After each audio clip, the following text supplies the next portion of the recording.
The girls are always fighting. There's just one doctor for everything in this book. His name is Kenneth. So is that really love? Don't save him. You don't want to be saved. He's exactly where he wants to be. This book is crazy. I don't think I've ever drunk champagne before breakfast before. Well, I've got a wonderful idea. Hello, everyone. Welcome back. This is the Movies for Breakfast podcast. I'm your host, Christy. Normally, I talk about movies. Today, we're talking about a book. We're talking about Emily Bronte's Wuthering Heights today. The original. We're talking about the text, historical context, talking about character analysis, literary analysis, and most of all, I'm going to give you straight up the entire plot and everything that you would know if you read this book in like an AP Lit class, okay? I don't know who you are. Maybe you're a grown-up. Maybe you're an adult with a job who doesn't have time to sit down and read a classic that requires a bit more attention than a beach read. Maybe you're 16, you're in AP Lit, and you don't have time to read this because you also need to go to basketball practice. So before you go see Emerald Fennell's fuck-ass movie, hang out with me. Grab a tea, grab a drink. This is a Coke. Okay, this is a vodka Coke, and let's get into it. If you're an audio listener, if you normally just listen on audio, you don't actually need video for this one, which I always make sure is the case, but I do have a wall full of photos behind me with like a family tree and all of the characters from the story, and I'm gonna reference them as I talk. So it might be a fun one to watch on video. I post videos on Spotify and YouTube. I was never assigned Wuthering Heights in high school. Like I never read this growing up. So I read it, I think last year as an adult, after I read Charlotte Bronte's Jane Eyre, which is now like one of my favorite books of all time. And I went into Wuthering Heights with the impression that I think a lot of people have of Wuthering Heights, which is that it's like a dark, twisted romance. And Jane Eyre was, genuinely a romance in a lot of ways. So I was like, okay, let's do this. Also, people talk about Jane Eyre as a dark Gothic novel, as a ghost story, as a spooky story, and I didn't find it that spooky. I found it pretty wholesome at heart. I found it to have a pretty wholesome, moral. So that's what I thought I was getting into with Wuthering Heights. I should have known better. Okay, I'm one of 3 sisters. I should have known sisters are not the same. Okay, Wuthering Heights is insane. This book is insane. This book is so dark. The word that just kept coming to mind the first time I read it, when I was shocked by what I was reading, was violent. This is a violent book. This is not like a dark romance in the sense that the male lead has trauma that you can fix. This is a Gothic novel. Because I went into it the first time with this expectation of something similar to Jane Eyre, I was genuinely pretty shocked by the violence, and I actually didn't enjoy it that much. I found it to be sort of like an everyone sucks here story. However, I will say that on second read, I was prepared for that darkness again, and because I wasn't shocked by it, I was able to get out of it a lot more of the humor and the nuances. So I'm really glad I revisited it, and I don't know if I love it as much as Jane Eyre, but I really do love this book, and I love and respect the Bronte sisters 100%. I think they're incredible. So this book was published in the mid-19th century, but it takes place starting in the late 18th century and goes into the early 19th century. I'll give you a loose timeline as we go, and a loose sense of the dates and the historical context that we need. Our story starts with this gentleman, Mr. Lockwood. Oh, sorry, is my drink covering him? He is kind of like a posh English guy from the South. Pretty rich businessman type, and he has decided to take a little trip up north for a little retreat from humanity. So he rented a place called Thrushcross Grange, which I cannot say for the life of me. This nice house here. Thrushcross Grange. Thrushcross Grange. He rents that from a man named Heathcliff, who he has yet to meet. He settles in at Thrushcross Grange, and he meets his housekeeper, Mrs. Dean, and he decides, you know what, let me just go pay a visit to my new landlord, say hello. It would be polite. Now his landlord, Heathcliff, is living at Wuthering Heights. Wuthering Heights is about 2 miles away from Thrushcross Grange, but it's a very uphill walk. Heights is literal. It's at the top of a big hill, and you go from the Thrushcross Grange Park, Thrushcross Park, through the moors, which are these rocky, hilly, sort of barren lands leading up to Wuthering Heights on the other side of a big hill. So he goes ahead and takes that journey up. He finds Heathcliff to be pretty standoffish and not the most warm or welcoming. But he's like, you know what? I get it. I don't really like people much either. I mean, I came up here for a retreat from society. I get it. You know, we're birds of a feather, me and this guy. We don't like people. That's fine. That's what he thinks. He notices that Wuthering Heights is significantly less fancy and less nice than Freshcross Grange. It's a bit smaller, older. He hangs out with Heathcliff there. They have a glass of wine and they talk about the area, the nature, the moors, the vibes. And he's like, okay, cool. Nice to meet you. I'll come back and visit tomorrow. And just to give you a picture of what Wuthering Heights is like, it's the name of the book. It's a significant setting in the book. This is how Mr. Lockwood describes it. Wuthering Heights is the name of Mr. Heathcliff's dwelling, wuthering being a significant provincial adjective descriptive of the atmospheric tumult to which its station is exposed. Pure, bracing ventilation they must have up there at all times indeed. One may guess the power of the north wind, blowing over the edge, by the excessive slant of a few stunted firs at the end of the house, and by a range of gaunt thorns all stretching their limbs one way, as if craving alms of the sun. Happily, the architect had foresight to build it strong. The narrow windows are deeply set in the wall, and the corners defended with large jutting stones. So immediately we get this picture of Wuthering Heights as kind of a fortress. It's sturdy, it's strong, it's old, it has an inscription over the door dated 1500. And at this point, this is 1801. Been 300 years strong, this little building. It's made of stone, the windows are recessed and small. It's already feeling like a sort of metaphor for Heathcliff as a person, being pretty closed off, guarded, quite literally having his walls up to the harsh world that he has faced and that he's lived through, which we'll learn more about. And here's our first description of Heathcliff, according to Lockwood. Mr. Heathcliff forms a singular contrast to his abode and style of living. He is a dark-skinned gypsy in aspect, in dress and manners a gentleman. That is, as much a gentleman as many a country squire. And that's our first impression of Heathcliff. Lockwood says, he evidently wished no repetition of my intrusion. I shall go notwithstanding. It is astonishing how sociable I feel myself compared with him. I know he doesn't want me there, but I'm gonna go. So, yes, Lockwood goes back to Wuthering Heights the next day. He rides over, and as he's going, snow is starting to fall. And he's a southern boy. He's not accustomed to the weather up north here. This is in Yorkshire, by the way, where the Brontë sisters were raised and spent most of their life. So the weather's harsh, and in the winter it can be pretty intense snowstorms. But he doesn't know anything. He's like, doo-doo-doo, going over to Wuthering Heights to hang out with my landlord. Okay. When he arrives, he is not given a warm welcome. Joseph, the groundskeeper, Joseph is an unfriendly old man, and his dialogue in this book is pretty much unreadable to anyone who doesn't know the Yorkshire dialect, and especially like from the 1800s, because I can't understand a word of what's written down. I mean, I looked up like a Yorkshire accent, and I looked up kind of like a translation of somebody said. I am going to link in my description videos from this woman who lives in Yorkshire, whose husband is from there, and she has him read and translate a couple of Joseph's dialogue pieces, which was really helpful. But yeah, he's kind of a gruff old man. He's not friendly. That's who kind of like greets Mr. Lockwood. Now, what Lockwood finds today, this visit at Wuthering Heights, is a shit show. He walks into a very tense household, a very awkward household.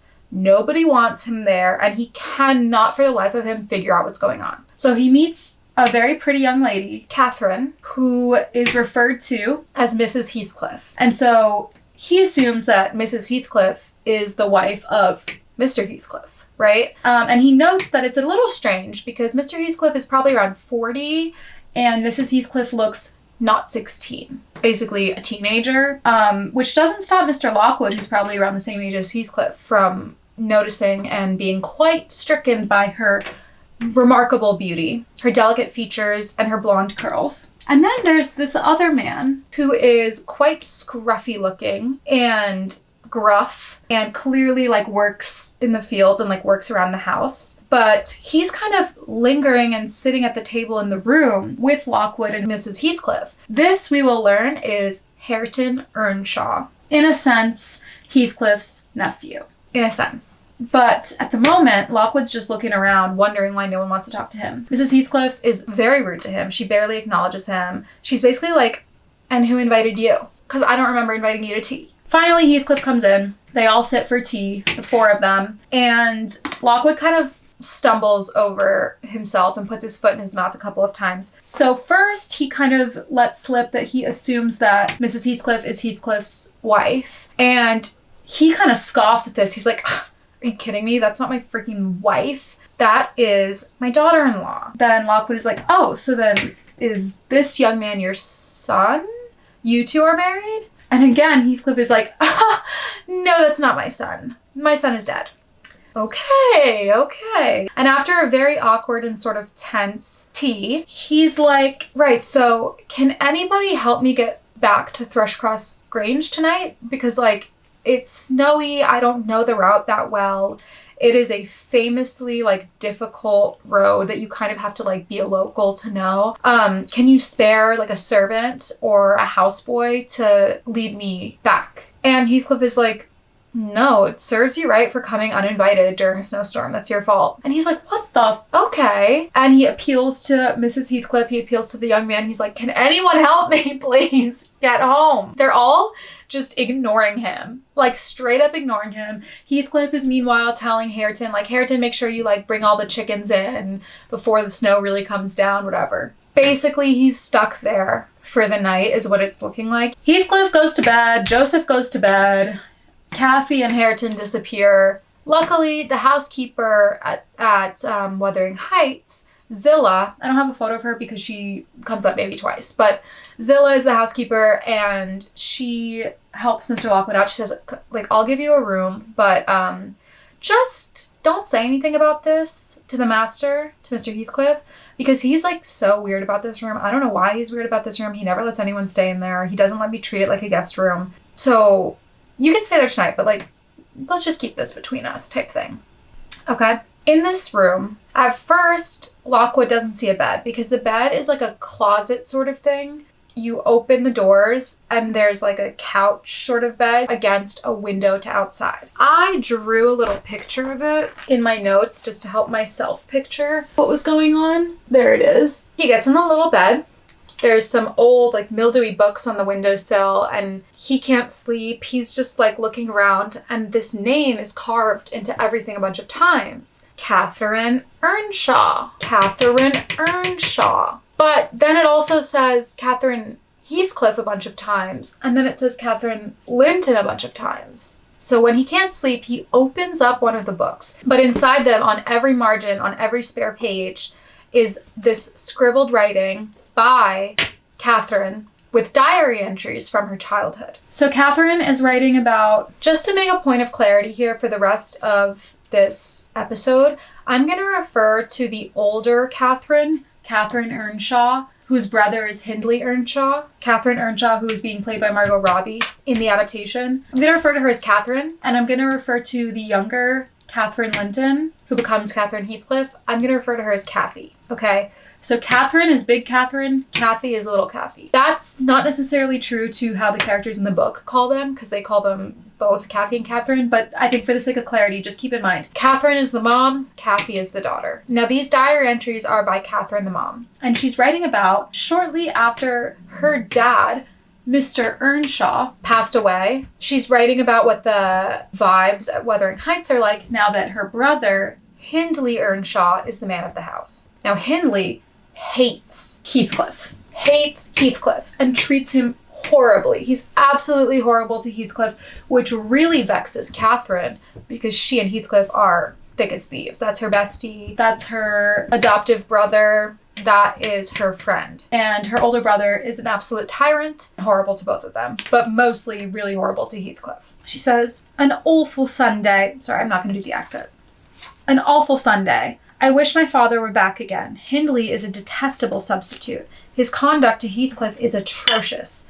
H and I are going to rebel. They love to have fun. They love to run around the moors together in the rain and the mud. They get into a lot of mischief. And it's kind of a chicken or the egg situation because, like, they both have a little bit of something rebellious inside them. But then at the same time, it's like if you're told over and over again, by Hindley and Francis that you're bad, you kind of just fulfill that then. You act that way. They're like, all right, we're going to get punished anyway. No matter what we do, we're going to get punished. Might as well have a little bit of fun. Might as well have a little bit of mischief. At some point, Lockwood falls asleep while reading the journal entries, and he has strange dreams. And then he has a really weird encounter with a ghost that I think is a sleep paralysis attack. And his sleep paralysis demon is none other than Catherine herself.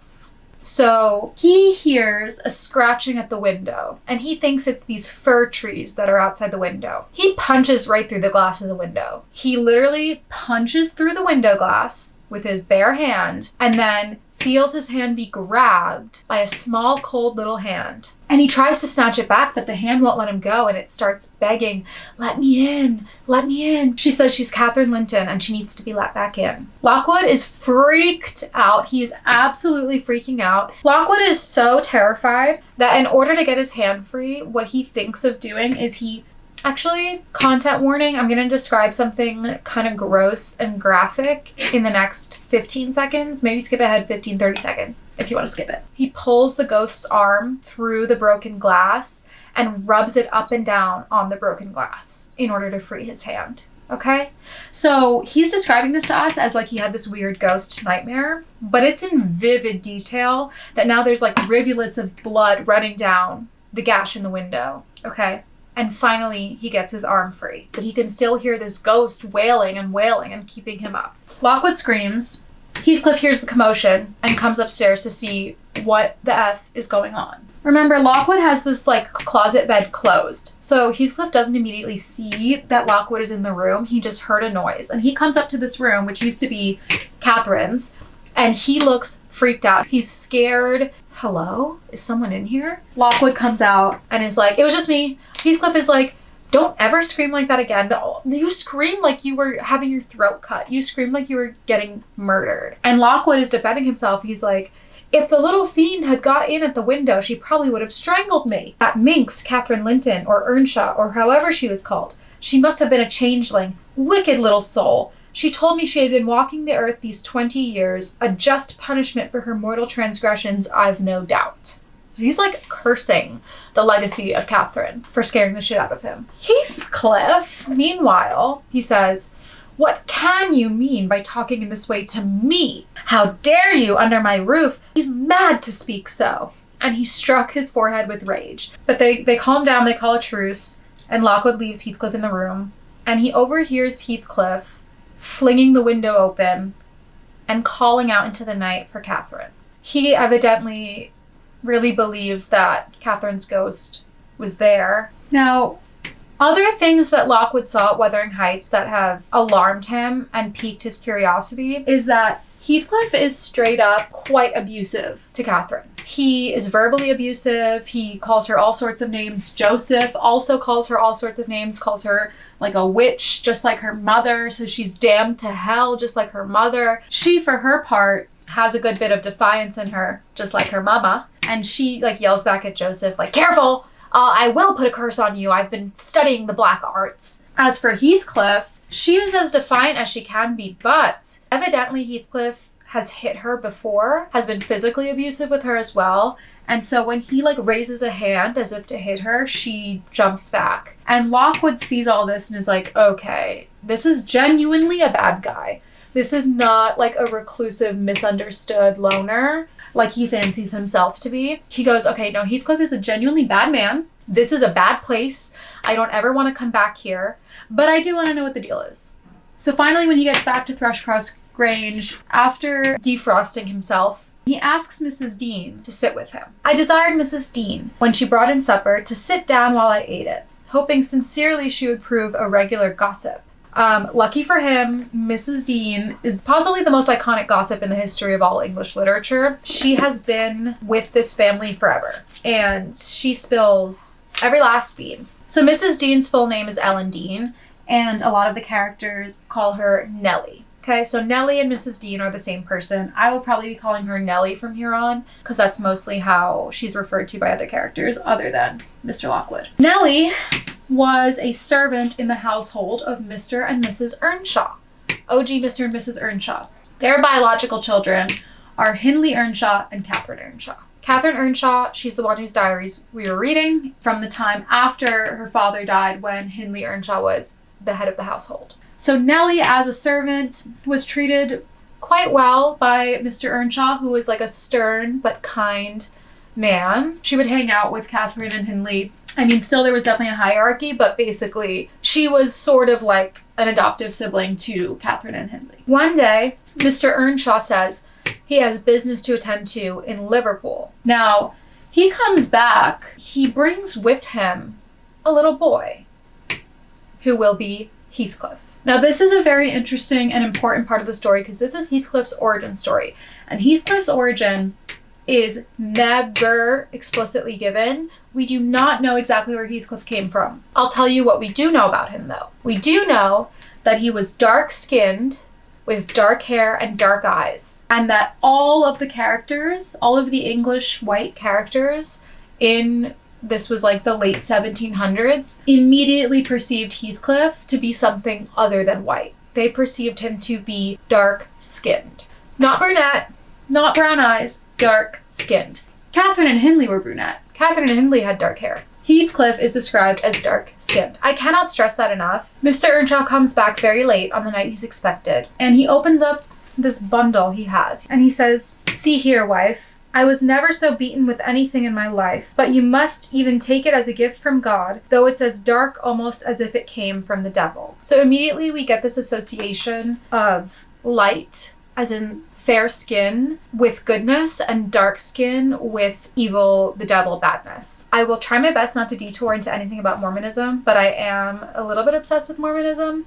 Was never Mormon, don't know any Mormons, I don't know what to tell you. But it is actually in the Book of Mormon explicitly that dark skin was a curse upon Black people and Native Americans from God, and that if they repent in their ways and are good, then they will be white and delightsome. But that's not unique to Mormonism at all. It's definitely an idea you see all over white Christendom throughout history, right? So immediately he's kind of defending the child he brought home, saying like, all right, I know it's black like the devil, but it's a blessing, I swear. Nellie says, "We crowded round, and over Miss Cathy's head I had a peep at a dirty, ragged, black-haired child, big enough both to walk and talk. Indeed, its face looked older than Catherine's, yet when it was set on its feet it only stared round and repeated over and over again some gibberish that nobody could understand." So he's speaking a language other than English. "I was frightened, and Mrs. Earnshaw was ready to fling it out of doors, asking how could he fashion to bring that gypsy brat into the house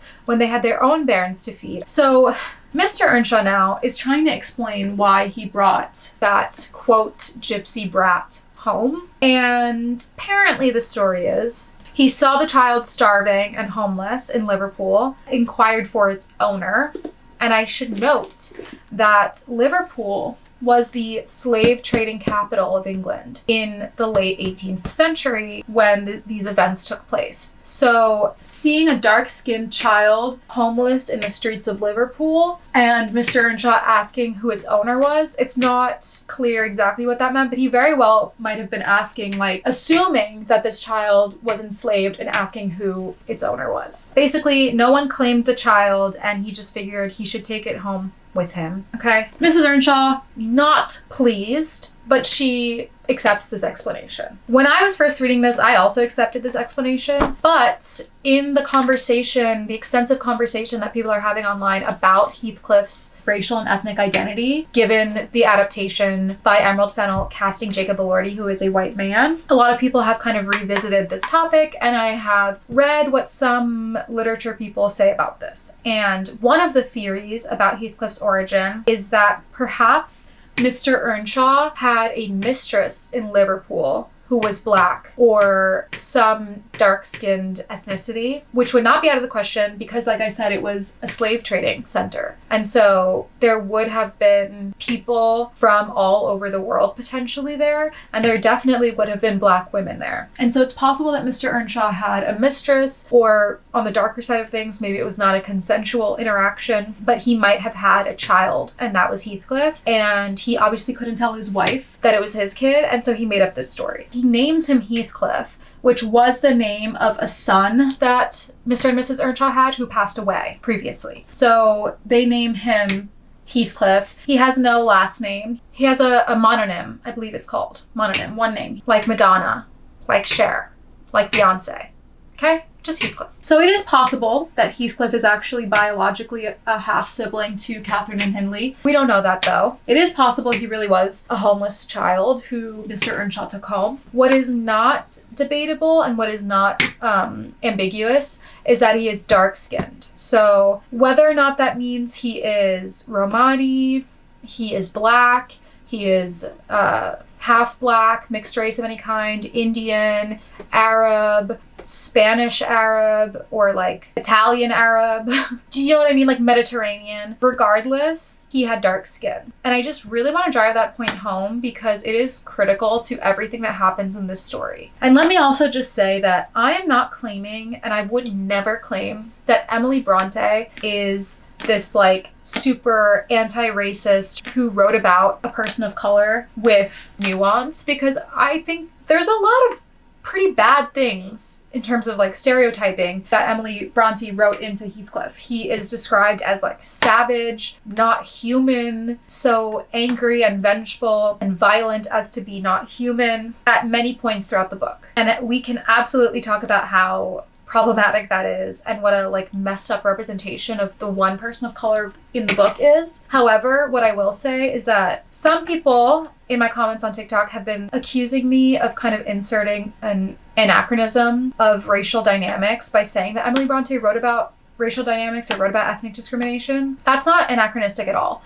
The Brontë sisters were very much constantly scandalizing the Victorian public. They were publishing during the Victorian era, writing about the Georgian era. But they were constantly scandalizing the Victorian public with their criticisms of Victorian society. They definitely wrote about gender dynamics, the effect of alcoholism and addiction on the family, particularly Anne Brontë with the tenant of Wildfell Hall. They write about domestic violence. They write about abuse. They write about everything. Just because like most of what you read from this time period does not touch on those topics does not mean that people at the time were not thinking or talking about this at all. They were living in a period just after the slave trade was abolished in England. It is not out of the ordinary that they would be thinking and talking about race and discrimination. They would have used different words than we use now. They would have had a different framework than we have now. But it doesn't mean that that's projecting American racial dynamics onto 18th and 19th century England. Not at all. Not at all. We can take the text at face value. Emily Brontë is absolutely writing about discrimination. I will also add that their father was Irish originally, and that the Irish would have faced discrimination in England as well. So, you know, it's not out of the question that they were exposed to this idea very early on in life. Okay? So again, in no way am I claiming that Emily Brontë is this great anti-racist white author that we should be looking to when we talk about race, but we cannot at the same time erase that from her story and take that away from her story because it is a part of Wuthering Heights. And I'll touch on that more later, but I really just want to drive my take and my stance on that point very clear. Heathcliff's not white. Heathcliff is dark-skinned. I see this in like British pop culture, and I'm thinking of Love Island. And if you turn up your nose at Love Island as like a cultural touchstone, I don't know what to tell you. I think reality TV and I think dynamics in romance and dating are actually an excellent source of cultural discourse and like anthropology. And what I notice, especially on Love Island UK, is that when women say that their type is tall, dark, and handsome, what they mean is white with brown hair and handsome. They are not talking about black men. They are not talking about dark-skinned men. And it's a little bit bizarre. It's the same way that if you ask men their type in women, they say like blonde or brunette. And the implication is kind of like, well, does brunette include black women? Does that include women of color? Or are you literally talking about white women who are blonde or brunette? You know, it feels like the implication is just like white people. And so it's not hard for people to read Wuthering Heights or read a couple of quotes from it realistically, or read some third-hand discourse on Reddit and TikTok and say like, no, Heathcliff was just described as tall and dark, which Jacob Elordi is. Jacob Elordi is tall, dark, and handsome. He's Basque. He's this, he's that. Jacob Elordi is not dark-skinned, and he would not have been described as dark as the devil, dark-skinned gypsy in the way that Heathcliff was. And if you are bending over backwards to explain why Jacob Elordi is a reasonable casting for Heathcliff, I think you should interrogate a little bit, why are you bending over backwards to defend that? Why? I don't think in any world Emerald Fennell is capable of handling race in a movie. She can barely handle class amongst white people. I don't like Emerald Fennell. I don't. But I do think for her to say that her adaptation of Wuthering Heights is based on what she imagined as a 14-year-old, the fantasy, the romance of it all, she's telling on herself a little bit that she could only imagine a book boyfriend being white. Also, when I was 14, I don't know, I was acing AP Lit, so just because you were stupid at 14 doesn't mean we should all suffer with your adaptation now. Also, you're not 14 anymore. Reread the book. I will hold my movie discourse for next week after I see the movie. I will try to, but I've had a good bit of this vodka soda, and Emerald Fennell pisses me off. I have put Dev Patel on the wall as my Heathcliff because I saw a lot of people fan casting him, and I do think he is quite a handsome man. But honestly, it was hard to find a picture of him where he's not oozing benevolence and smiling ear to ear. This was like the most brooding picture I could get of him. Anyway, I'm not here to say that I definitely think that Dev Patel should have been Heathcliff in the movie, but I do think someone who looks like this, who looks like him, who looks clearly other, foreign, should have been cast. And I think it's like pretty indefensible and ridiculous and just absurd to cast a white man as Heathcliff in the movie. I think Emerald Fennell is a fucking weirdo. I think she's a weirdo. I think she's a loser. I think she has no creativity. I think she should have written her own bodice ripper period piece romance and left Emily Brontë alone. Why is Emily Brontë rolling in her grave? Why is her older sister Charlotte rolling in her grave? Leave the Brontë sisters alone because you do not have the intellectual, moral depth to capture the meaning behind these books. Off book a little bit here. But let me get back to it. So pretty quickly, Heathcliff and Catherine are besties. They get along super well. They're inseparable. Hindley hates Heathcliff because he is jealous of the way that his father dotes on Heathcliff. Mr. Earnshaw loves Heathcliff and totally favors him openly, dotes on him, pretty much prefers him to his own children in his treatment, which Hindley really resents, and he takes that out on Heathcliff. And Nellie admits that she hated Heathcliff too. Nellie says, "We plagued and went on with him shamefully, for I wasn't reasonable enough to feel my injustice. And the mistress, Catherine, never put in a word for him when she saw him wrong." So Catherine doesn't really defend him, even though that's her bestie. And meanwhile, Hindley and Nellie are like hitting him, pinching him, bullying him, antagonizing him. So from the very beginning, he bred bad feeling in the house. And at Mrs. Earnshaw's death, which happened in less than 2 years after, the young master had learnt to regard his father as an oppressor rather than a friend, and Heathcliff as a usurper of his parents' affections and his privileges, and he grew bitter with brooding over these injuries. That's Hindley, growing bitter. As you can see on my photo board, when someone passes away, I'm going to change their picture to black and white to help us stay on track with who's alive and who's dead so far in the story. That took twice as much work as just the color pictures, so I would love if you could tell me in the comments how awesome that is. Eventually, Nellie realizes that she's being unfair to Heathcliff when all three of those kids, Hindley, Catherine, and Heathcliff, all get the measles. Nellie is helping take care of them, and Hindley and Catherine, she says, harassed her terribly. They were horrible patients. They were super annoying, and Heathcliff was very quiet and stoic. So finally, Nellie's like, okay, fine. I like Heathcliff, but I still don't see why Mr. Earnshaw dotes on him so much. It's to the point where Nellie says, "I wondered often what my master saw to admire so much in the sullen boy. He had only to speak, and all the house would be obliged to bend to his wishes. He complained so seldom of such stirs as these, like of such fights with Hindley, that I really thought him not vindictive. I was deceived completely, as you will hear." So at some point, Mr. Earnshaw gets sick, and he also passes away, leaving Hindley and Catherine orphaned, and also leaving Hindley in charge of the house. Hindley comes back from college with a wife, Frances, and as we already heard in Catherine's journal entries, Catherine's diary entries, Hindley and Frances are terrible to both Catherine and Heathcliff, but especially to Heathcliff. Hindley's now basically taking revenge for all of the years where Heathcliff was the favorite child in the house. Now that Mr. Earnshaw died, Hindley is like basically treating Heathcliff like an animal, like a dog, like a servant, and not allowing him to even like sit at the table and eat with them, not allowing Catherine to spend any time with him, being quite incredibly cruel. But Catherine's also always in trouble. Nellie describes her as being a little bit of a rebel, just inherently. She's always getting herself into trouble. One night, Catherine and Heathcliff, they decide to have a little night out on the moors. Look up the Yorkshire moors if you want to see pictures of it. It's a very interesting landscape. You can see why it inspired Emily Brontë so much. It is a very harsh, sort of desolate landscape, and there's a lot of beauty in it, but it is a cruel, cold, barren beauty. Anyway, Catherine and Heathcliff, they go all the way down to Thrushcross Grange, the fancy house nearby, and they want to play a little prank on the Lintons who live there. So at Thrushcross Grange, they know there's Mr. and Mrs. Linton, and then their children, Edgar and Isabella. They probably have seen them like in passing at church or something, but they're not exactly like family friends.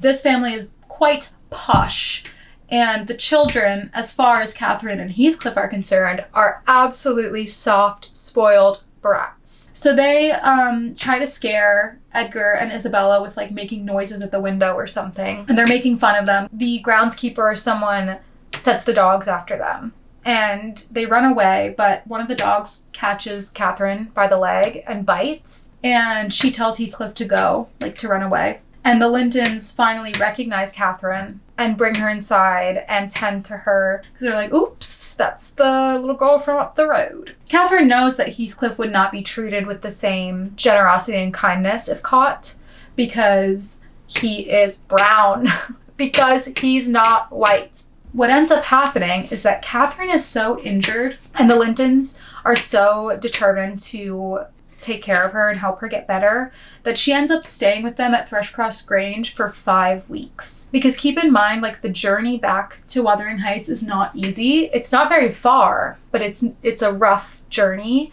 And she, as far as they are concerned, she's not well enough to make that journey back for another 5 weeks. During which time, she doesn't see Heathcliff. Heathcliff doesn't see her. She is just staying at Thrushcross Grange with the Lintons. Now, when Catherine finally comes back to Wuthering Heights, she is a changed young woman, okay? When she got caught playing a prank, she was the kind of girl who was always in dirty clothes, running around barefoot, hair a mess, not exactly a young lady. She comes back in fancy clothes, in gloves, with her hair done, walking and talking like a fine young lady. Because the posh Lintons have sort of elevated her and treated her as like a little doll. And so now she's come back with manners and acting like an upper class woman. Heathcliff does not recognize this girl. This is not his bestie. This is not his bestie who runs around the moors with him. This is some frilly, dolled up version of her, okay? And some of the sort of snobbiness from Edgar and Isabella has rubbed off on Catherine, who is eternally self-centered and does not think before she speaks. So she offends Heathcliff, like, immediately on her return. She says, "Why, how very black and cross you look, and how funny and grim. But that's because I'm used to Edgar and Isabella Linton. Heathcliff, have you forgotten me?" His pride is injured immediately. He's like, "I'm not going to stand here and be laughed at. Like, I'm not going to shake your hand." And she's like, No, I'm sorry. I didn't mean to laugh at you. It just, you're just so dirty. You need to wash your hair and wash your face, and then it'll be fine again." Again, embarrassing him. And she's like looking at his hands that are dirty and looking at her clothes, her nice new clothes, and doesn't want his dirty hands to touch her clothes. Basically making him feel like all of his worst fears, all of the ways that everybody but Catherine has treated him his whole life. She was the only person who didn't treat him like he was dirty and beneath her.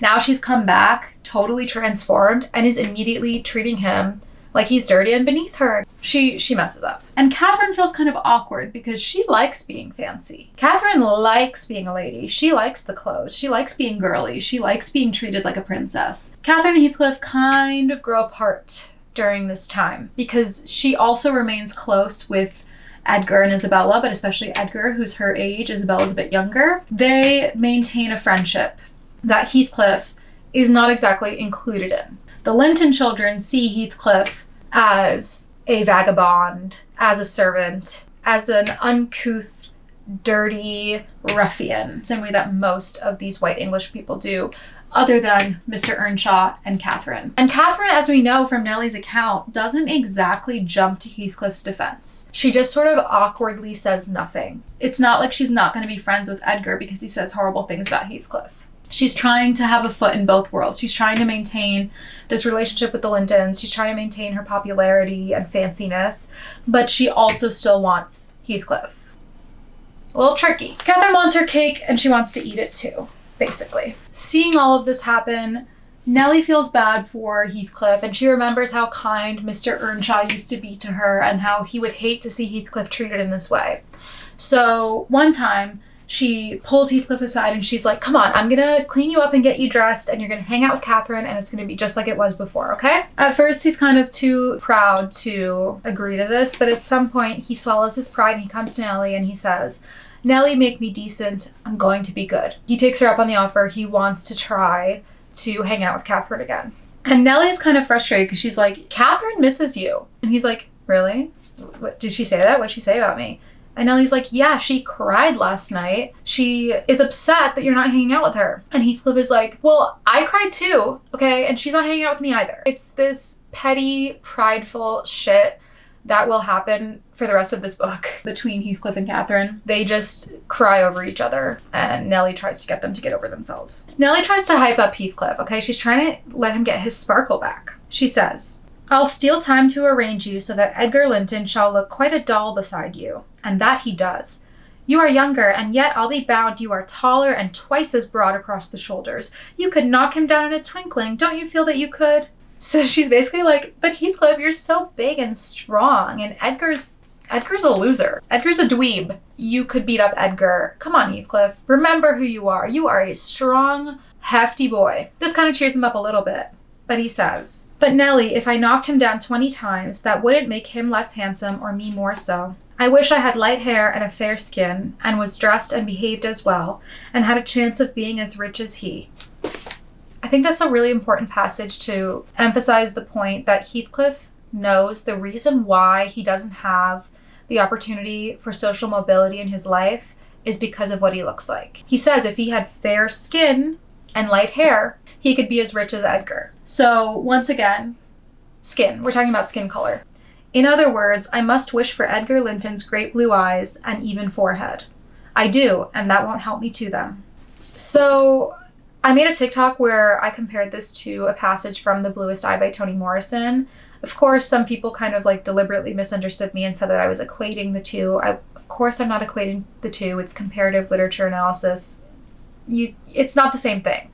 But I do think it's interesting how much a young Heathcliff as a child expresses this earnest longing to be free from discrimination. He really longs to be white. He is so jealous of Edgar, not for his wealth exactly, but for his whiteness, because it enables him to move through society freely. It enables him to have social mobility, to maintain his wealth, to be born into a rich family, to continue to be rich, to be sheltered and well-mannered. And Heathcliff knows he's not that, and he will never be that. And that just like kind of breaks my heart, that expression of grief over knowing that the world will never treat you the way the world treats your white counterpart. It is really sad. And I think that resonates with people of color throughout time, throughout geography. It's a shared experience for sure. And I think it's a sharp observation from Emily Brontë. This in particular, this moment isolated in particular, is a good observation about the sort of innocent child's awakening to the fact that the world doesn't treat them the same as white people. It's sad. Of course, after all of this, after Nellie cleans him up and hypes him up, Hindley kicks him out of the room where they're all hanging out eating cake and literally says he's not allowed in there because he'll stick his fingers and everything. So while this is happening, Edgar makes fun of Heathcliff's hair. His hair is so long, it's like a horse mane. I can't believe that doesn't hurt his head. Heathcliff promptly picks up a cup of applesauce and throws it at Edgar's face. Food fight. Edgar starts crying like a baby. Edgar starts crying like he's been shot. Hindley takes Heathcliff out. Catherine is so embarrassed on all fronts, and she's caught in the middle of this, and she's saying to Edgar, like, why did you say anything to him? You shouldn't have provoked him. And Edgar's like, I did. I hardly said a word. Catherine doesn't like him crying and being a baby, okay? She's a tough bitch at her heart, no matter how she dresses up like a fancy girl. She's kind of like icked out by Edgar crying. Well, don't cry, replied Catherine contemptuously. You're not killed. Be quiet. Give over, Isabella. Has anybody hurt you? So Isabella's crying too, and Catherine's like, you two need to get it together, okay? No one died. This is not a big deal. Heathcliff this night, this Christmas Eve, alone with Nellie in the kitchen, finally getting to eat, he declares his intentions to pay back Hindley. Revenge plot starts now. I'm trying to settle how I shall pay Hindley back. I don't care how long I wait. I hope he will not die before I do. For shame, Heathcliff. That's Nellie. It is for God to punish the wicked people. We should learn to forgive. Heathcliff says, no, God won't have the satisfaction that I shall. I only wish I knew the best way. Let me alone and I'll plan it out. While I'm thinking of that, I don't feel pain. So the only comfort that Heathcliff finds in these years of being abused by Hindley is to mentally plot his revenge. During this time, Hindley and Frances have a baby, Hareton Earnshaw. And unfortunately, Frances gets sick during childbirth, and she dies shortly after giving birth to Hareton. So Hindley has a son and lost his wife. Nellie pretty much raises Hareton from when he's a baby. Hindley, not such a present father. Hindley's grief over losing Frances pretty much takes the form of rage, and he descends into being an even more violent, even more cruel master of the house. He is a drinker. Their house turns into kind of like a shit show. Hindley always has like drunk men over gambling and stuff. No one will come visit them. Nellie gives us a picture of the now teenaged Heathcliff and Catherine. So we jump forward a few years. At 15, Catherine was the queen of the countryside. She did turn out a haughty, headstrong creature. I own I did not like her after her infancy was past, says Nellie. I vexed her frequently by trying to bring down her arrogance. She never took an aversion to me, though. She had a wondrous constancy to old attachments. Even Heathcliff kept his hold on her affections unalterably. And young Linton, with all his superiority, found it difficult to make an equally deep impression. Catherine is just the kind of person who, like, once you're close to her, that's it. You're her person forever, and she is not going to switch up even if you kind of treat her badly. So Nellie, like, openly dislikes Catherine and tries to knock her down a peg constantly. Of course, all of this is from Nellie's POV, right? So she's telling us Catherine was stuck up and haughty. It's entirely possible that Nellie was a bit jealous of Catherine for being the pretty princess of the countryside while Nellie was a servant. That would not be unreasonable. But I do believe her that Catherine was pretty stuck up. No matter how much richer or according to, the racist beauty standards of the time, how much more attractive Edgar is than Heathcliff on the surface, he's more educated, he's refined, he's a gentleman. By all accounts, he's very sweet to Catherine, treats her very nicely. He just cannot get a hold of her, and he cannot get an attachment with her the way that she already has one with Heathcliff. Because to her, those old attachments are everything. When Catherine is with Heathcliff, she is her older self. She is, messy and impolite and fun and whatever. And when she's with Edgar, she puts on the manners that she learned at the Lintons. She's kind of turned into living like a double life. She doesn't like for Edgar and Heathcliff to meet or hang out. I mean, you don't want your two boyfriends to meet each other. And they hate each other. And then she has to listen to Edgar talk about how Heathcliff is so uneducated and uncouth and et cetera, and she has to listen to Heathcliff talk about how Edgar is such a wimp and a loser. And she doesn't really defend either one to the other. She just pretends to agree with whoever she's with at the time, okay? One night, this finally kind of comes to a head. Hindley is not home. Catherine sends a note to Thrushcross Grange that's essentially like, come over, my brother's not home. And she's getting ready, she's dressing all cute and fancy. Heathcliff, also knowing that Hindley's not home, is like, oh, perfect, I can hang out with my old pal Catherine. And he's like, oh, Catherine, are you going somewhere? Like, why are you dressed up? And Catherine's like, no, I don't have any plans. Anyway, shouldn't you be outside? Shouldn't you be working outside? And Heathcliff is kind of like, well, Hindley's not home, so I actually thought that we could hang out today. Finally, like he's expecting Catherine to be excited to hang out with him too. For some reason, this had not crossed Catherine's mind, and now she's caught in a lie because she doesn't want Heathcliff to know that she invited Edgar over. So she tries to kind of soft launch Edgar coming over by saying like, well, I mean, Edgar and Isabella did mention they might come for a visit. They probably won't now that it's raining. Like, I don't really think they're gonna come over, but I guess they might. Heathcliff is like, well, just tell Nellie to tell them that you're busy, Cathy. Don't turn me out for those pitiful, silly friends of yours. He has marked on the wall every day that Catherine spends with the Lintons and every day that she spends with Heathcliff, literally keeping score. Catherine's like, what? So am I just supposed to hang out with you all the time? What good are you? You don't talk about anything interesting. You don't say anything to amuse me. You don't do anything to entertain me. I'm not interested. Pretty cruel coming from Catherine. It's not Heathcliff's fault that he's not educated. He was educated in his early childhood when Mr. Earnshaw was in charge, but when he passed away and Hindley got in charge, he banished Heathcliff to be a servant and work in the fields and denied him any education. It's not Heathcliff's fault that he's not as well read as the Lintons and Catherine damn well knows that. But all she hears in this, instead of hearing from Heathcliff, like, I miss you, I want to hang out, all she hears is an accusation that she's doing something wrong, and she gets defensive and bites back. Classic Catherine. Just as they're, like, fully yelling at each other, beefing, who rolls up but Edgar Linton? Okay, Edgar Linton comes to the house at this very moment. Heathcliff leaves as Edgar comes in. Catherine's already worked up. Edgar walks in with a big smile on his face. He's so excited that the pretty Catherine invited him over. Since Heathcliff ran out, Catherine takes out her frustration on poor Nellie, who's still in the room. Nellie has been told by Hindley not to leave Catherine alone with a boy, basically. And so Nellie is just like puttering about in the kitchen and it's pissing Catherine off. She's like, Nellie, get out of here. I want to hang out with my boyfriend. And Nellie's like, no, sorry, I've got some chores to do. Too bad.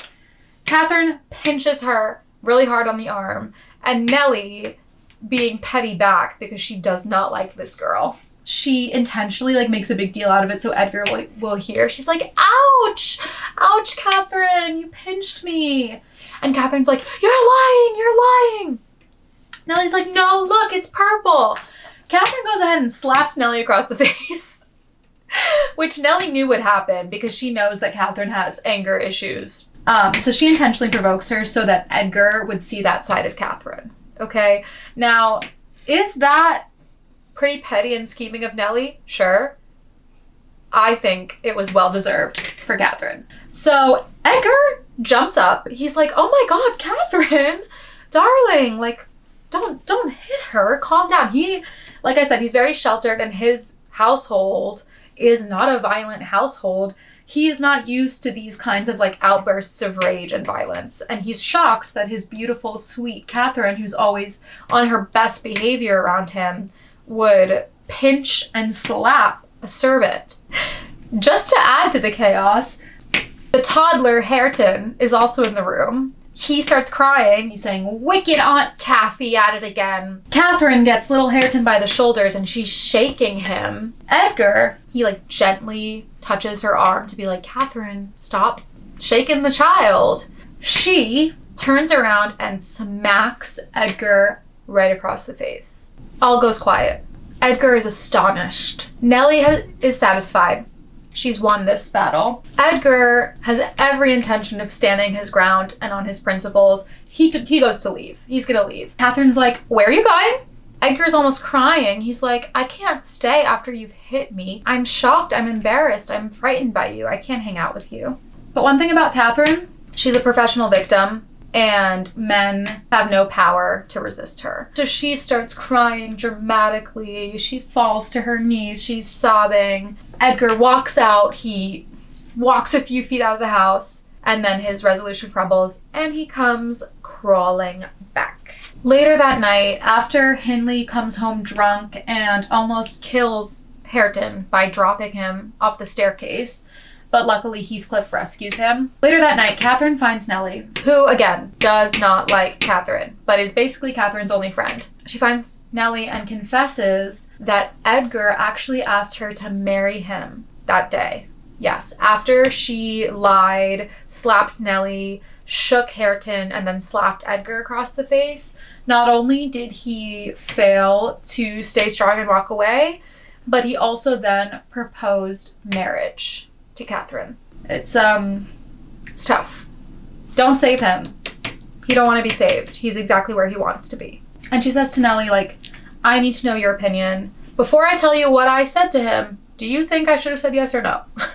Nellie's like, I don't think you should marry him because obviously if he asks you to marry him, then he's an idiot. Catherine's like, ugh, Nellie, stop. Seriously, tell me, should I marry him or not? And Nellie's like, okay. First of all, do you love Edgar? And Catherine's like, yeah, of course. They go on this way for a while. Nellie continues to try to like push Catherine to really think about this decision and think about why she wants to marry Edgar. But Catherine is the type of friend who asks you for advice, and then if you don't say exactly what she wants to hear or exactly what she's already decided she's going to do, she gets pissed off. And of course, Catherine has already said yes to the proposal. So ultimately, Catherine's a teenager. She is shallow. She likes attention. She likes money. She likes fanciness. She likes praise. She likes the idea of who she will be as Edgar Linton's wife. She likes the idea of who Mrs. Edgar Linton will be. Okay? Nellie says, where is the obstacle? Why are you so stressed about this? Why'd you even ask me if you already knew you were going to marry him? And Catherine says, here and here, striking one hand on her forehead and the other on her breast. In whichever place the soul lives, in my soul and in my heart, I'm convinced I'm wrong.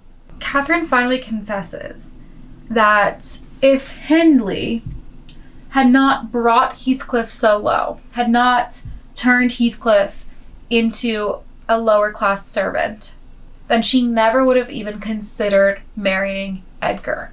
It would degrade me to marry Heathcliff now, so he shall never know how I love him, and that not because he's handsome, Nellie, but because he's more myself than I am. Whatever our souls are made of, his and mine are the same. And Lintons is as different as a moonbeam from lightning or frost from fire. This is really beautiful writing. I understand why people quote this part a lot. I'm not going to sit here and say there's nothing romantic in this book. At this point, there is still a good bit of romance in Catherine and Heathcliff's story. You can take this a lot of different ways. You can take this as purely like really beautiful and romantic, to feel that your souls are meant to be together, your twin flame basically. Or you can take this as kind of an indicator that their relationship is and always has been rooted in codependency. Catherine puts a lot of her own identity on Heathcliff, and Heathcliff puts a lot of his own identity on Catherine. They were kids together. They endured the same abuse and torment from Hindley for years and years. They got into all types of mischief together. They confided everything in each other. And now she's been distanced and separated from him because Hindley forced him out of their family into servanthood, denied him an education, so he can't engage with Catherine on literature and poetry and art the way that Edgar can. And now she's resentful of the fact that she can't marry Heathcliff, even if she wants to, because it would degrade her social class. I think this is a really interesting point on Catherine's character, because I think she could marry Heathcliff. But the story that she's telling herself to try to justify why she's marrying Edgar instead, which she knows is not true to herself and is not truly what she wants, she's telling herself she has no choice and she couldn't even marry Heathcliff if she wanted to, which she does want to. But at the end of the day, she's always been a bit of a coward when it comes to defending her relationship with Heathcliff. She has never stuck up for him against Hindley. She has never stuck up for him against Edgar or anyone else who says a bad word about Heathcliff. In private, when it's just them two, she adores him, but she's never put her own neck out for him. She's never risked her own social status, her own safety and comfort for Heathcliff. So is that really love? Is that love? Or is that attachment? I don't know. I don't think that she truly loves him, because if she truly loved him, she would be willing to sacrifice or risk anything at all for him. And she's not. She won't give up an inch to try to make it work with Heathcliff. She acts like she has no choice but to pursue wealth and status. That's a choice she's making, though. She's choosing to pursue wealth and status, and I think deep down she knows that. And that's why she's so torn over this, and that's why she's coming to Nellie looking for reassurance and validation, because deep down she knows this is not right. Okay? But like I said, she's a professional victim. She loves to see herself as the victim, and so in all of this, she sees it as like she is betraying herself in her own heart. Not that she's betraying Heathcliff. I kind of think both are true. In a very classic miscommunication trope, Heathcliff overhears. Okay, Nellie realizes that Heathcliff has heard Catherine speaking, till he heard Catherine say it would degrade her to marry him, and then he stayed to hear no farther. Classic. You see this all the time in like a rom-com where you overhear something out of context, assume the person hates you, run away, etc., etc. So he heard her say, it would degrade me to marry Heathcliff now. He did not hear her say, so he shall never know how I love him. He's more myself than I am. Whatever his souls are made of, his and mine are the same, and Lintons is different. He didn't hear any of that declaration of love, only that she thinks he's beneath her. Unfortunate. Nellie even tries to like tell Catherine, do you know what this is going to do to Heathcliff? This is devastating. He's going to lose his only friend in the world if you marry Edgar. He's going to lose his love and his only friend. And Catherine's like, what? No, we'll still be friends. Edgar's going to have to just deal with it. I will not be separated from Heathcliff. Voice of reason? Denial. Delusion. Okay? Catherine continues doing mental gymnastics. She even says, like, she can help Heathcliff if she marries Edgar because she can use his money. And Nellie's like, I don't think you're gonna be able to control Edgar as well as you think you're gonna be able to control Edgar. Another interesting point on like social dynamics and patriarchy, that your husband's money is only as good as your influence over him. At the end of the day, if your husband doesn't want to do what you want to do, that's not your money. And you don't have control over that money. Hours later, Joseph and Nellie are looking for Heathcliff. No one has seen Heathcliff for a few hours. They cannot find Heathcliff. So finally, Nellie tells Catherine that Heathcliff overheard some of what she said, specifically about Hindley making Heathcliff low and unworthy of Catherine. Catherine freaks out. She's like, shit, I really didn't think he heard that. I need to talk to him. I need to talk to Heathcliff. I need to make it right. Where is he? Where is he? I find Catherine deeply relatable in the way that she just says stuff and then has to deal with it later. She has no filter. She says stuff she doesn't mean, and then she has to like scramble to kind of explain herself. But Heathcliff is gone. They cannot find Heathcliff. Mr. and Mrs. Linton both get sick and die. Catherine, after falling into this like illness, after Heathcliff runs away, turns into even more of a monster and a tyrant, because the doctor, there's just one doctor for everything in this book. His name is Kenneth. So Kenneth says that basically Catherine should not be agitated. And so she takes that as a green light to be an absolute tyrant over all of the servants. Nellie says, it was nothing less than murder in her eyes for anyone to presume to stand up and contradict her. Edgar Linton, as multitudes have been before and will be after him, was infatuated and believed himself the happiest man alive on the day he led her to Gimmerton Chapel 3 years subsequent to his father's death. When Catherine and Edgar get married, Catherine moves to Thrushcross Grange with him and convinces Nellie to come as well. Nellie does not want to go with Catherine to Thrushcross Grange. It's actually really sad because at this point Hareton was 5 years old. And like I said, Nellie has basically been his adoptive mom his whole life. They're super close. She was starting to teach him to read. And Catherine and Hindley basically force her to go. And she has to abandon Hareton and entrust him to the drunk, violent, evil Hindley, his father, to take care of him. And she, to this day, speaking to Lockwood, to this day has not seen Hareton since. Hareton, who's now like 21. So that's a pretty sad one for sure. Now, Catherine and Edgar at Thrushcross are starting this new life together. Catherine is on her best behavior. She is very affectionate to Edgar. She loves Isabella, who's also still living with them. And Edgar is terrified of Catherine. Okay. Edgar is terrified of his wife. He said that the stab of a knife could not inflict a worse pang than he suffered at seeing his lady vexed. Okay, he's whipped. That's a misogynistic concept, okay? I don't subscribe to that worldview. But as far as Edgar is concerned, she can do no wrong. So that kind of sucks for everybody else. Everyone's tiptoeing around her temper. They have about 6 months of this kind of like peaceful marriage, yay. And then all of a sudden, we get a visit from an old friend who Nellie sees first, Heathcliff. Dun, dun, dun. Heathcliff is back, baby. 3 or 4 years later, no one has seen him, and he comes back looking different. Nellie almost doesn't recognize him. A tall man dressed in dark clothes with dark face and hair. Dark face. Dark face, by the way. The cheeks were sallow and half covered with black whiskers, the brows lowering, the eyes deep set and singular. I remembered the eyes. Nellie's like, oh my God, Heathcliff. And Heathcliff is like, yes, it's me. Are they home? Where's Catherine? Catherine is elated to see Heathcliff. Guess who's not that excited to see Heathcliff? Edgar. Edgar is like, ew, that like gypsy plowboy has come back. So Edgar tries his best to conceal his feelings about Heathcliff, but he is, first of all, has always looked down on Heathcliff and sort of inherited his parents' snobbish racism for Heathcliff. Second of all, has always been jealous of Heathcliff over Catherine.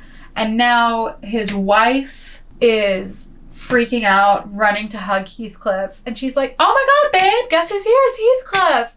And Edgar's like, yay, that's awesome. That's such good news. I'm so excited about that. Catherine is annoyed that Edgar is not excited. And she even says like, okay, fine. Then Nellie, why don't you set 2 tables? Edgar and Isabella can sit at a nice table for the gentry, and I will sit with Heathcliff as the lower class people. How about that? Will that make you happy, honey? This is like the first time she's ever stood up for Heathcliff because she's so excited. Edgar's like, all right, Catherine, calm down. The whole household need not witness the sight of your welcoming a runaway servant as a brother. Nellie again remarks on how amazing Heathcliff looks now, the transformation he's undergone. He had grown a tall, athletic, well-formed man. Can I just say, Emily Brontë loves herself a tall, athletic, well-formed man. Throughout this book, we consistently hear Heathcliff and Hareton described as like really sturdy, brawny, strong, competent men. And Edgar, and later we'll hear Linton as well, described as like weak and scrawny and pitiful. And Emily likes her a sturdy, strong man. I'm getting that from the text. Listen, I hear you, Emily. Absolutely hear you. He had grown a tall, athletic, well-formed man, beside whom my master, Edgar, seemed quite slender and youth-like. His upright carriage suggested the idea of his having been in the army. We never find out where he's been for the past 3 years. Like, we don't exactly know, but Nellie's like, I don't know. Seeing as he got really fit and is like standing up straight, maybe he went to the army. I don't know, seems reasonable to me. His countenance was much older in expression. It looked intelligent and retained no marks of former degradation. A half-civilized ferocity lurked yet in the depressed brows and eyes full of black fire. That feels pretty racist to me, I will say. And his manner was even dignified, quite divested of roughness, though too stern for grace. So basically, he's come back a man. That's just according to Nellie. Imagine how Catherine is feeling. You know what I mean? They have this like really tense, awkward little kiki, the 3 of them. Catherine is staring at Heathcliff. She cannot take her eyes away from him. And he keeps kind of like glancing at her, but like not holding her gaze. He's just like so excited she's looking at him. Meanwhile, Edgar is getting more and more pissed off. Catherine finally jumps out of her seat and grasps Heathcliff by the hands and is like, oh my God, am I dreaming? I can't believe you're here. And Heathcliff is like, I can't believe how excited you are to see me. I guess you really missed me. You really felt bad for me. You should feel bad for me. It was hard. I've been through some shit. But I didn't expect you to be so excited to see me. Now this changes things. I was just coming back to get revenge on Hindley and be done with it. But since you're happy to see me, maybe we could hang out again. All of this right in front of Edgar, who then is like, darling, come to the table, please. Can we please sit and have some tea? Heathcliff finally leaves and says he's going to Wuthering Heights to visit Hindley, who has invited him. Yeah, his mortal enemy Hindley, who ruthlessly abused him. Nellie's kind of like, what the F? Why would Hindley invite you? Why are you going to see Hindley? Something's up. Something is suspicious. But then later, Catherine and Edgar kind of bicker because she's talking about how awesome Heathcliff is, and Edgar gets pissed off and pretends he's sick, and Catherine comes to Nellie and is like, "Ugh, Edgar is always pretending he's sick when he just doesn't want to talk to me. It's so annoying." Nellie's like, "Come on, don't torture him. You know he doesn't like Heathcliff. Why are you talking to him about how awesome Heathcliff is?" And Catherine is like, "But don't you think it's so weak?" She betrays some contempt she has for her husband. "But does it not show great weakness?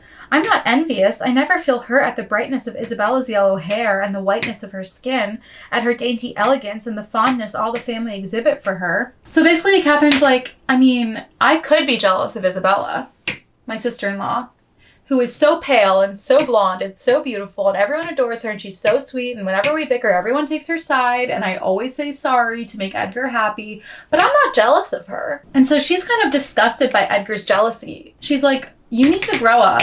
Stop comparing yourself. It's pathetic. It's weak. She sees Edgar and Isabella, but mostly like her husband, she sees him as this like pathetic, weak, spoiled, sheltered boy, which in comparison to her upbringing and certainly to Heathcliff's, he is. And she resents him for that. And she definitely is not impressed by him. She looks down on him, despite him like totally adoring her. And maybe because he openly totally adores her, you know, she's kind of messed up. And she sees that as weakness from him. The more that she treats him badly and he still dotes on her, the less respect she has for him, which is messed up, but that's just how she is. She says of the Lintons, "They are spoiled children and fancy the world was made for their accommodation." Now, over the next few weeks, over the next few months, Heathcliff is staying at Wuthering Heights with Hindley. Okay, Hindley has a gambling problem, so he has lots of debt. Heathcliff is now rich, so he quickly kind of gets Hindley on the hook for his money. He pays Hindley lots of money to be able to stay at Wuthering Heights so that he's close enough to Thrushcross Grange that Catherine can see him more often than if he was in like the nearest village.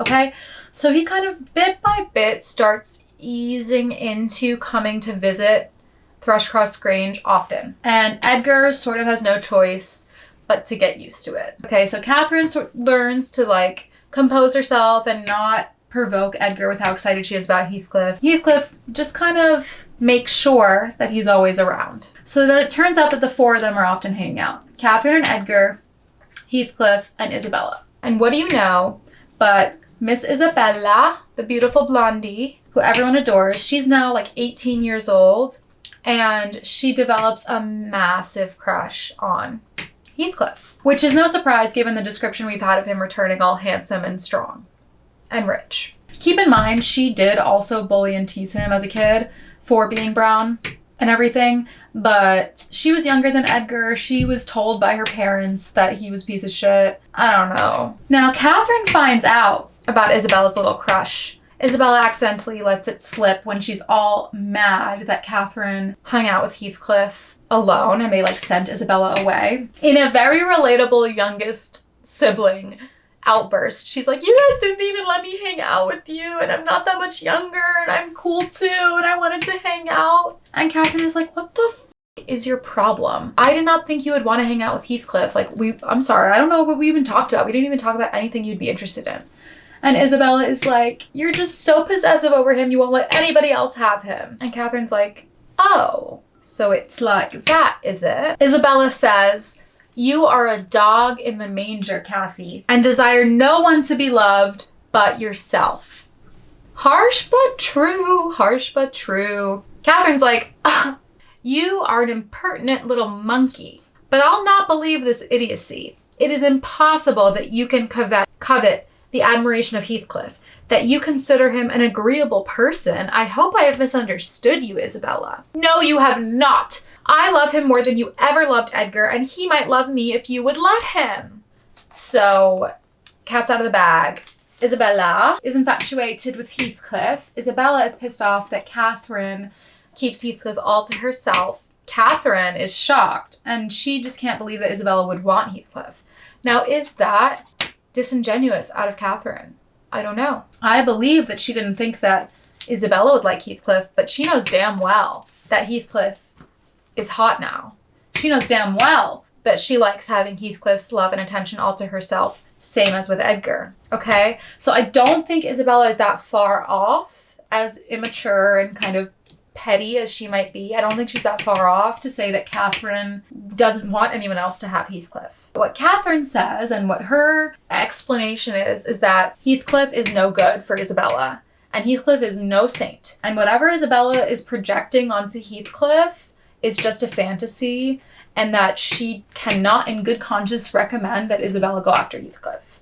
That's what Catherine says. You know when people say like a crush is just a lack of information? Catherine basically says that to Isabella. She says, "It is deplorable ignorance of his character, child, and nothing else, which makes that dream enter your head." She's basically like, if you knew him, you wouldn't like him. To Isabella's dismay, Nellie concurs with Catherine. Nellie's like, yeah, I mean, it was a little harsh, but I don't think Catherine's wrong on this one. Heathcliff is sus. Like, where did he get his money from? Why is he staying with this man who he hates, who is in debt from gambling? He's scheming, and he's not being honest, and I wouldn't trust him for you either. Here's where Catherine turns into a real mean girl. Catherine goes like full Regina George. Okay, next time Heathcliff comes over to visit Thrushcross Grange from Wuthering Heights, Catherine pulls him in, all excited. She's like, Heathcliff, come in. You're not going to believe this, but Isabella's in love with you. My poor little sister-in-law is breaking her heart by mere contemplation of your physical and moral beauty.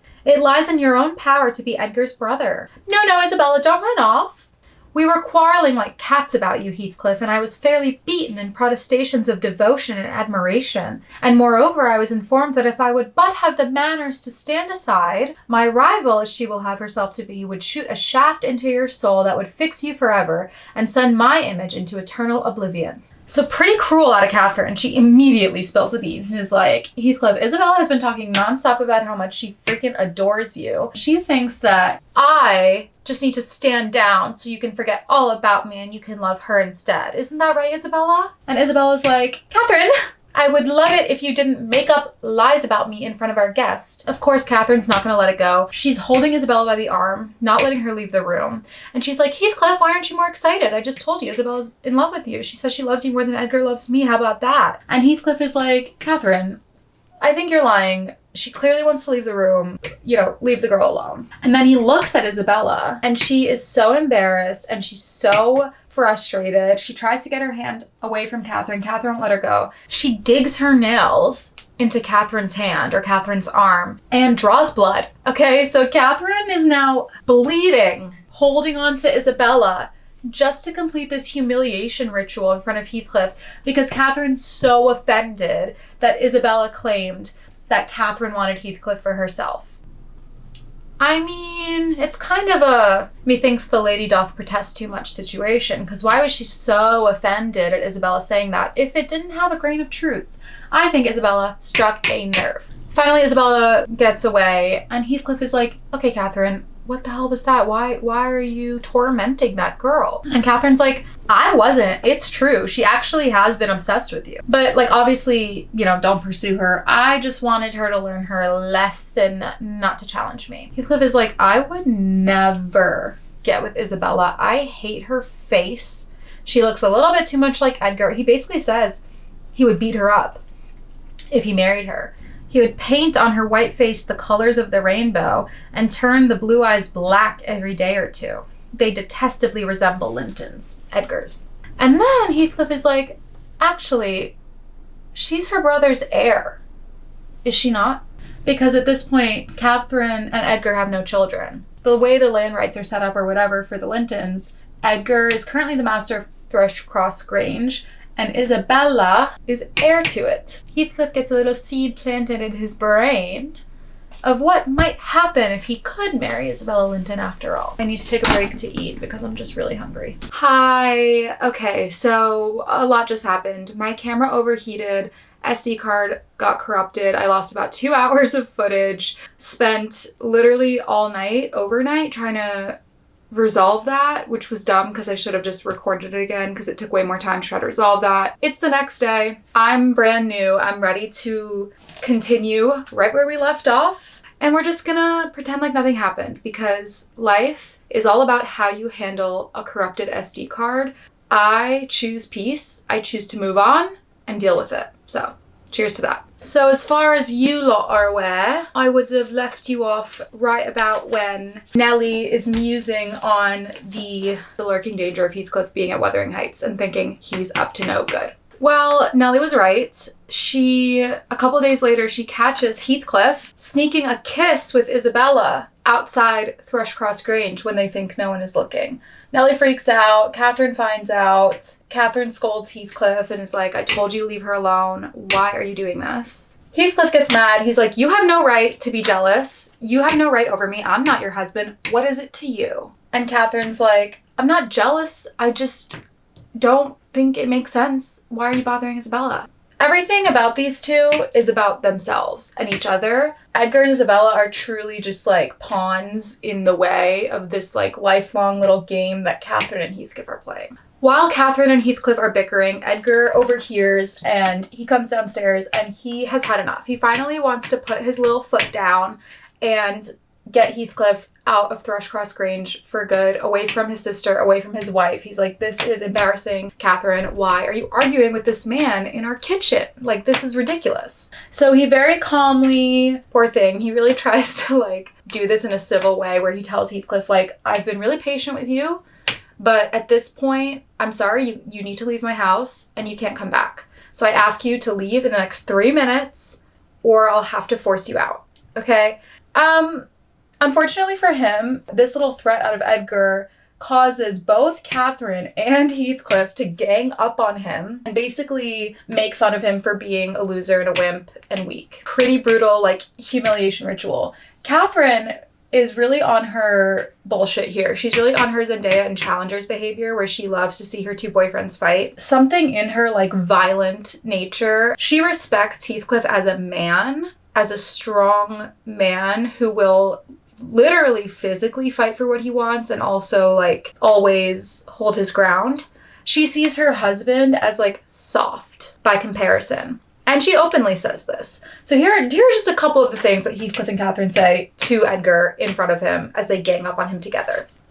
Cathy, this lamb of yours threatens like a bull. It is in danger of splitting its skull against my knuckles. By God, Mr. Linton, I'm mortally sorry that you are not worth knocking down. If you have not courage to attack him, make an apology or allow yourself to be beaten. It will correct you of feigning more valor than you possess. Heathcliff would as soon lift a finger at you as a king would march his army against a colony of mice. I wish you joy of the milk-blooded coward, Cathy. I compliment you on your taste, and that is the slavering, shivering thing you preferred to me? I would not strike him with my fist, but I'd kick him with my foot. Is he weeping?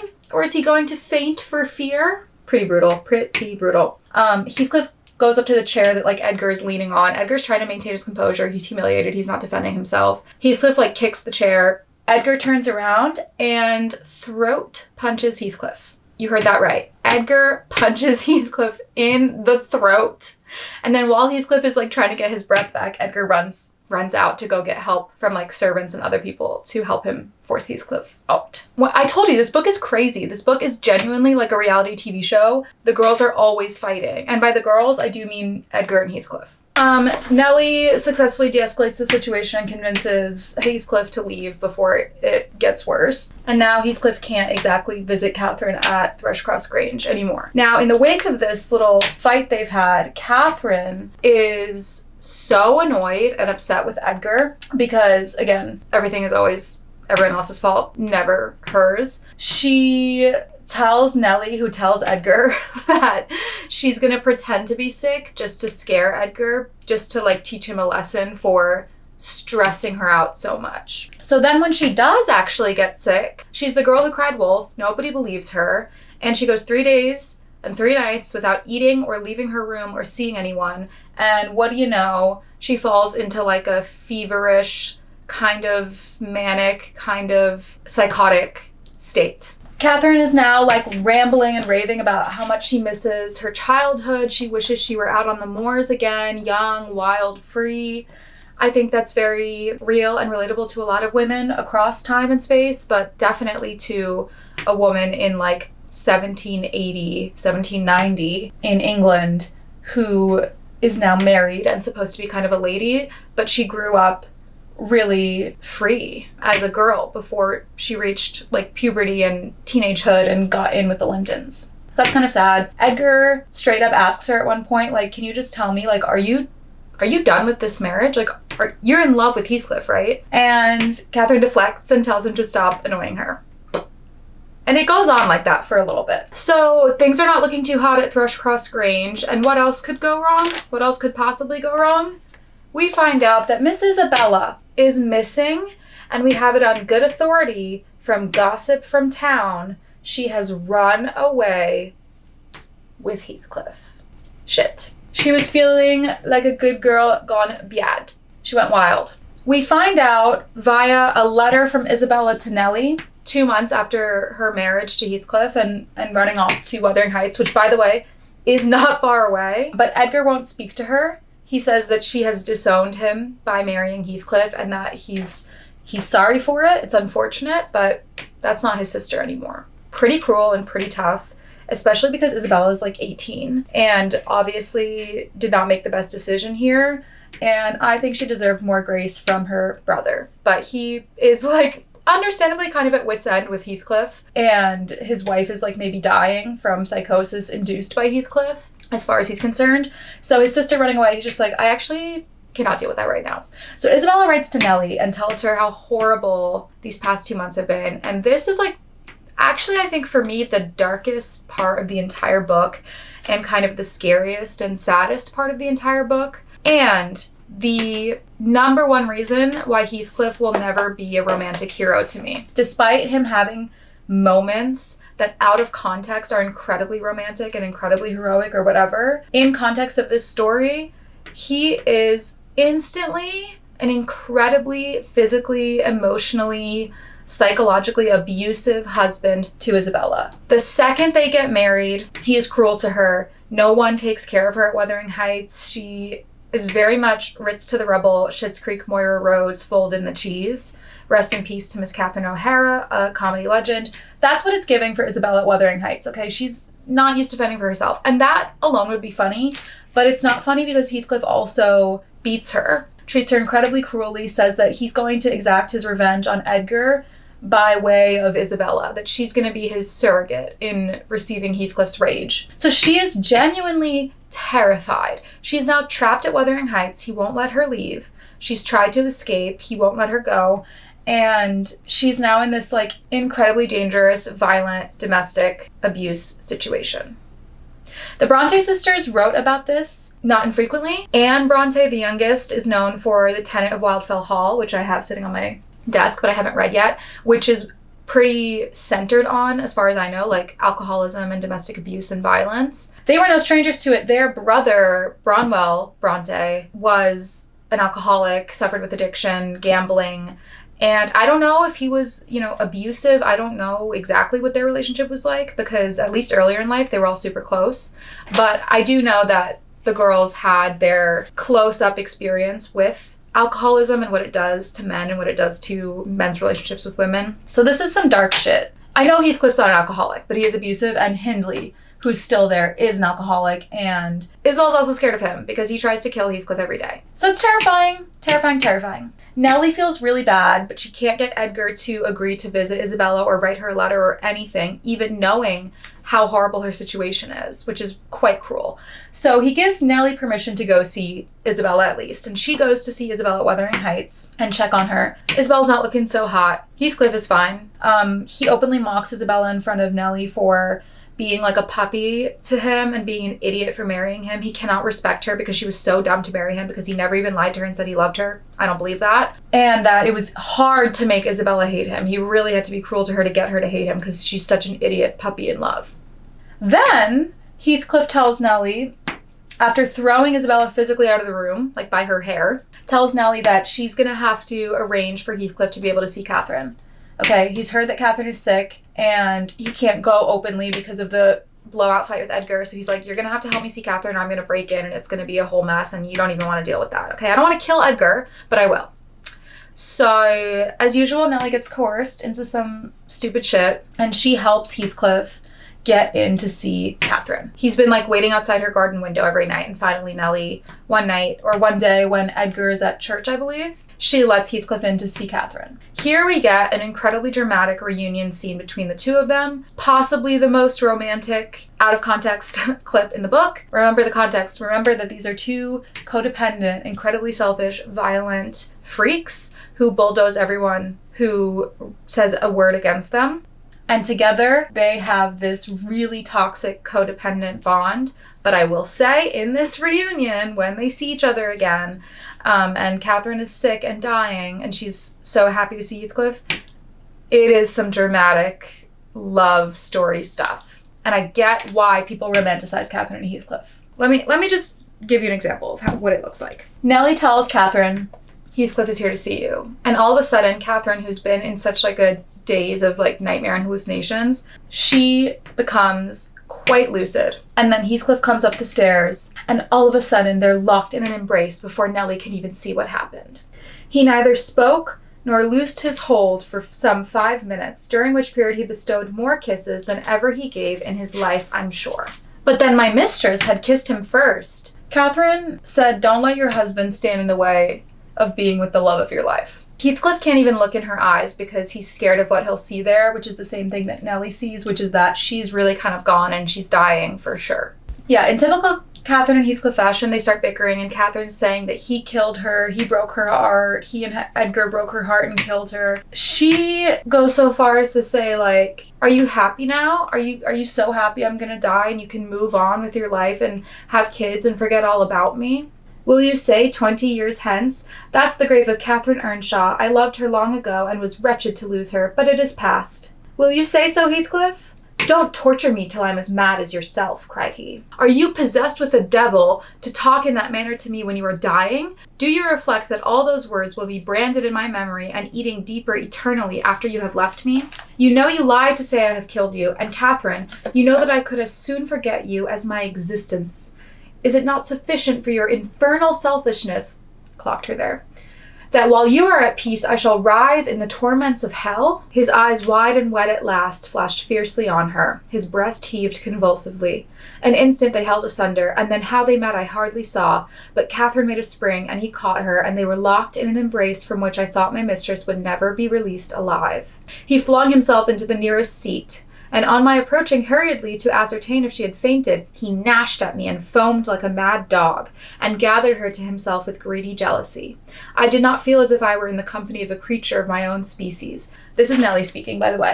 So I noted this quote for 2 reasons. One, this is not the first or the last time that Heathcliff is described as like an inhuman creature, an animal, and savage in some way.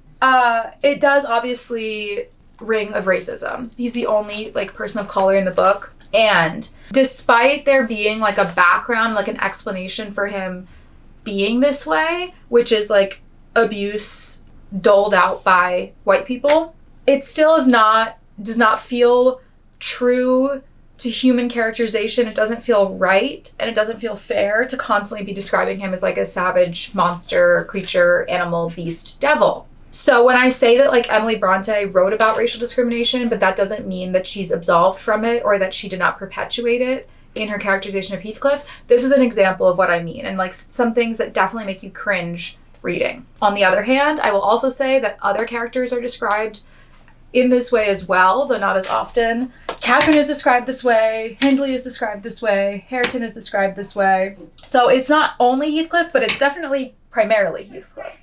And then, you know, another point. Third of all, I will say that, like, I think this is part of what makes a lot of modern audiences who read, like, romances and dark romances see him as this, like, tragic romantic hero, because a lot of audiences like the idea of a very possessive man who's, like, is mean to everyone but her, you know, hates everyone except for her, grumpy sunshine. Like, there's all these tropes in romance that some people like. Personally, I like when men are nice, but I get it. Like it's a kind of like trope and a niche in romance. And I think people are kind of like reading this in that way. And I'm not here to say that that's wrong. I'm not here to say that Emily Brontë wasn't romanticizing this, not at all. But I do think like when you hear this whole story and you hear the context for everything, you understand that it's much deeper than that. Like this behavior with Catherine is not the end of the story. This is like a means of delivering the story, and the end is Heathcliff as a character and the idea of this like toxic codependency that burns everything in its path. But it's definitely open to interpretation, and I feel free to comment and let me know how you read this. So as Catherine is like sitting in his lap, covering him in kisses, he is reflecting on the fact that they could have had this the whole time. Like, she obviously is showing that she's in love with him and she loved him this whole time, and he's kind of like, what the fuck? Why were we apart all these years? Why'd you have to marry Edgar when you obviously love me? You teach me how cruel you've been, cruel and false. Why did you despise me? Why did you betray your own heart, Cathy? You deserve this. You have killed yourself. You loved me, then what right had you to leave me? Misery and degradation and death, and nothing that God or Satan could inflict would have parted us. You, of your own free will, did it. I have not broken your heart, you have broken it, and in breaking it, you have broken mine. Would you like to live with your soul in the grave? All of this Heathcliff is accusing Catherine of. Rightfully so, finally. Nellie's getting nervous. This whole like passionate lovers embrace, declaration of love, forgiveness, crying, kissing, sitting on each other's laps thing. Nellie's there, as always. And she's like, okay, I can see the chapel in the distance. Service is over. Edgar's coming back. Like, Edgar will be back soon. You guys need to cut this shit out. Heathcliff, go before he comes home. And Catherine's like, nope, sorry, you're not going anywhere. Heathcliff genuinely is like, Cathy, like, I'll come back. I'll be outside your window the whole time. Let me leave for like an hour only. I swear I won't leave you. I'll be back. And Catherine physically won't let him go. She holds him to her and says that she's dying. She's like, this is it. I'm dying. I'll never see you again. Don't leave. And Edgar comes home.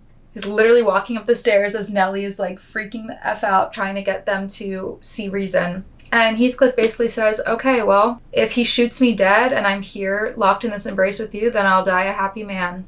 And he just sits there. Catherine faints, and Edgar is kind of distracted enough by that for Heathcliff to go away. And he tells Nellie he's going to wait outside the window and she better let him back in later. About 12 o'clock that night was born the Catherine you saw at Wuthering Heights. This one, Cathy Linton. Little Cathy. A puny 7 months child. And 2 hours after, the mother died, having never recovered sufficient consciousness to miss Heathcliff or know Edgar. So that's it, y'all. Page 164. We're about halfway or just over halfway through the book, and Cathy dies. And when I tell you this is the turning point of the book, this is the turning point of the book. From here on out is the portion of the book that I think pop culture largely neglects, which is post-Catherine Heathcliff and the person he becomes and how the next generation of Earnshaws and Lintons experiences the generational trauma. So goodbye to Catherine. Edgar is left a widower and a single father to this baby. Heathcliff is left absolutely gutted and devastated. Heathcliff, again, has Nellie's help to sneak in and say goodbye to Catherine in an open casket in Thrushcross Grange before she's buried. And Nellie had left the window open, but when she comes back, she sees a lock of blonde hair on the ground and figures out that Heathcliff has taken the locket around Catherine's neck that she was to be buried with his lock of Edgar's hair, and replaced it with his own dark hair. Nellie twines the two together and gives Catherine the locket with both of their hairs to be buried with. I don't know what you're supposed to do in that situation, but I feel like that was not a bad idea from Nellie, In life, Catherine liked to have her cake and eat it too. Why should she be different in death? Nellie feels sorry for Heathcliff because she knows this is Catherine is everything he ever cared about. So they're kind of talking about it, and Heathcliff is infuriated. He's mad at Catherine again after her death for leaving him. He says, I'd pray one prayer. I repeat it till my tongue stiffens. Catherine Earnshaw, may you not rest as long as I am living. You said I killed you. Haunt me then. I believe, I know, that ghosts have wandered on earth. Be with me always, take any form, drive me mad. Only do not leave me in this abyss where I cannot find you. I cannot live without my life. I cannot live without my soul. And then he starts banging his head against a tree until it bleeds. Edgar buries Catherine on like the outer skirts of Thrushcross Park, where the wall is low and some of the greenery from the moors has climbed over. People were surprised by this because she wasn't buried in the chapel with the Lintons, but while she was like hallucinating and raving mad, she specifically told Edgar, like, I don't want to be buried in the chapel with you. I don't want to be up with my family, with the Earnshaws. I want to be out in the open on the moors where I belong with just a headstone. And so he kind of gives her the closest thing to that he can. And I did find that pretty touching. Edgar becomes more likable after Catherine's death. Heathcliff becomes less, as if he wasn't already quite unlikable with his treatment of Isabella. Not that Edgar's a great guy. He's quite racist. I just mean that, like, in his memory of Catherine and in his parenthood of Cathy, he's a pretty good husband and father.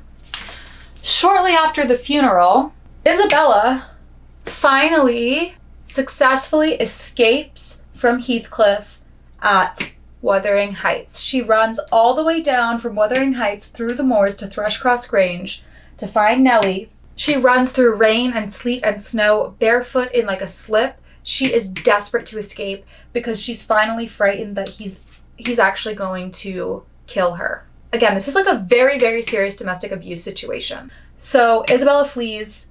She makes it. She can't stay at Thrushcross Grange, even if Edgar would allow her, which he won't. He didn't invite her to Catherine's funeral because Heathcliff will just come and get her or, you know, somehow coerce her using Edgar. She has to escape. So she flees. Nellie doesn't know exactly where to, but we think to the south, like near London. Okay. And I was relieved that she got out. Definitely relieved for her. And Heathcliff pretends like, whatever, she was so annoying, I'm glad she left. But he obviously lost that power struggle. A few months later in London, she gives birth to a sickly little boy who she names Linton. And this is Linton Heathcliff. This is kind of a quietly disturbing part of the story because we know that these two were not having consensual sex. And we know that Heathcliff was incredibly violent and abusive to Isabella. So the fact that she got pregnant with his child is really sad and disturbing. So let's remember, when you are tempted to romanticize Heathcliff, remember that he is a rapist and a domestic abuser. Just remember, okay? For all of his passionate declarations of love to Catherine, he is an absolute monster to Isabella. And I would call any man who abuses and rapes women a monster. And we all know that. This is not about him being brown. Okay, to be honest, the next section of the book is kind of slower paced and a little more boring than the first half, sorry. So I'm gonna start giving you a speed run of a couple of things, all right? About 6 months after Catherine dies, Hindley, who never responded to the invitation to her funeral and never went, dies. He spent like a good decade in the pits of alcoholism, addiction, and gambling with almost no presence in anyone's life besides being horrible to his son. And then he just also quietly dies. So Hindley's gone. Am I sad about Hindley dying? No. Is Nellie sad about Hindley dying? Actually, kind of, because they were friends as children. With Hindley's death, of course, Heathcliff's long game, Heathcliff's long scheme to take over Wuthering Heights is complete. Hindley passed away with a lot of outstanding debt he owed to Heathcliff because Heathcliff was using his wealth to lend money to Hindley against the property. So now Heathcliff has taken over Wuthering Heights, but he has also claimed little Hareton for his own. Now Nellie is really distressed by this because remember, she raised him when he was really little and she was devastated to part with him when they basically forced her to go to Thrushcross Grange with Catherine when she married Edgar. And so now she's going to Wuthering Heights and she's checking on Hareton and she wants to bring him back to Thrushcross Grange to be raised by herself and by Edgar. But Heathcliff really wants to keep Hareton. He talks to the little Hareton and says, "Now, my bonny lad, you are mine, and we'll see if one tree won't grow as crooked as another with the same wind to twist it." Edgar's not really willing to fight for Hareton. He doesn't care that much. So he's like, whatever, I guess Heathcliff can have him. That's that. Nellie has no choice but to leave Hareton in Heathcliff's care. Meanwhile, Cathy Linton, Hareton's cousin, is growing up with the most loving, doting father in Edgar. He absolutely adores her. She's like a daddy's girl. He is very protective over her, though. And we get a little time jump, like 12 years forward. Catherine is 13. And we find out that this whole time in her childhood, Edgar has never let her leave Thrushcross Grange or Thrushcross Park. She's never been literally anywhere. And she has the same kind of free spirit, wanderlust, rebellious spirit in her that her mama had. She has a lust for life. She wants to explore. She's smart. She's curious. She's outdoorsy. But she also has like a good nature and a sweetness in her that Nellie at least attributes to her father. So she's kind of a perfect mix of both. Nellie adores Cathy as well. She obviously helps raise Cathy along with Edgar, and they're very close. Although Cathy is like naughty sometimes, she's essentially like a normal little girl. She's not like a devious delinquent the way that Catherine is described as being, her mother. But one day, she manages to get herself over to Wuthering Heights, where she is absolutely not permitted to go. But she doesn't know that it's really forbidden or why it's forbidden, but she goes to Wuthering Heights and she meets her cousin Hareton. And they don't have the most warm meeting. They're not friends at first sight, let's say. Because during the past 12 years, while she has been doted on and spoiled by her dad and highly educated and protected, Heathcliff has intentionally neglected Hareton of all of his education, which, if you remember, is exactly what Hindley did to Heathcliff after Mr. Earnshaw died. So Heathcliff is repeating the same abuse and neglect that was done to him to Hareton. And it's really kind of sick and twisted because in a way, Heathcliff sees himself in Hareton and like loves him. But at the same time, he's so bent on enacting this generational revenge that he sees it like he has no choice but to do these horrible things to Hareton. So he's like, you know, under different circumstances, if his last name were different, I might actually love that boy. But unfortunately, since he's his father's son, he's going to have to suffer in exactly the same way that I suffered, which is obviously really messed up. So Hareton's essentially like a servant at Wuthering Heights. He works like hard labor in the fields. He's completely uneducated, which I think is like the biggest evil, is robbing him of an education. And when I say education, I mean literacy. He can't read or write. That is messed up. Catherine's a very bright girl, very literate girl. And she sees this like grubby kind of dirty boy around her age, maybe a little bit older, who talks kind of funny, has very much like the local accent that like Joseph has, because Joseph adores Hareton and loves him. I feel like Joseph is just a contrarian, so Heathcliff hates Hareton, Joseph loves him. But Cathy is kind of like scandalized by this boy being her cousin. She's like, that's not my cousin. I do think that's a servant, right? That's a servant, not my cousin. Hareton's deeply offended. Of course, his pride is injured, and he cusses her out. "I'll see thee damned before I be thy servant," growled the lad. "You'll see me what?" "Damned, thou saucy witch," he replied. I love the insults in this book. Saucy witch and impertinent monkey are maybe my favorites. And then when Nellie tells her that Hareton's her cousin and not a servant or a stranger, she literally sobs. She starts sobbing openly. The language he had held to her rankled in her heart. She who was always love and darling and queen and angel with everybody at the Grange, to be insulted so shockingly by a stranger. She did not comprehend it. I think this is a good thing. I think a 13-year-old girl should be shocked by being cussed at, but she was also incredibly snobbish and rude, sobbing at the idea of her cousin not being a fine gentleman's son like the cousin in London that she's heard about, Linton. But yeah, she did inherit her snobbishness from her blonde side. So that's the unfortunate first meeting of Cathy and Hareton. Nellie convinces her not to tell Edgar about it. And she loves her dad and she doesn't want to stress her dad out, so she agrees. Shortly thereafter, they find out that Isabella has died and Edgar goes to pick up his nephew from London and bring home the cousin that Cathy was so excited about, this supposedly son of a gentleman, fine cousin from London. So goodbye to our sweet Isabella. Apart from Hareton, I think Isabella is one of the most blameless characters in this book. Anyways, Isabella has passed. Linton has come to Thrushcross Grange. Cathy is absolutely dying of excitement. She's such a lonely girl. She's been cooped up. She cannot wait to have a playmate come to hang out with her. Linton, as it turns out, is an obnoxious, whiny spaghetti noodle loser. This little boy has been raised with a silver spoon, never been told no. He's a brat. He is insecure because he's kind of like small and sickly, and he takes that out on everybody else by putting everyone else down. Linton sucks. I know he's a child, but like, no, he really sucks. He's really deeply annoying. Cathy doesn't even see it really just because she's so positive and so excited to have this cousin here. Class-wise, she feels this is her proper playmate as compared to Hareton, who she was so shocked and offended by.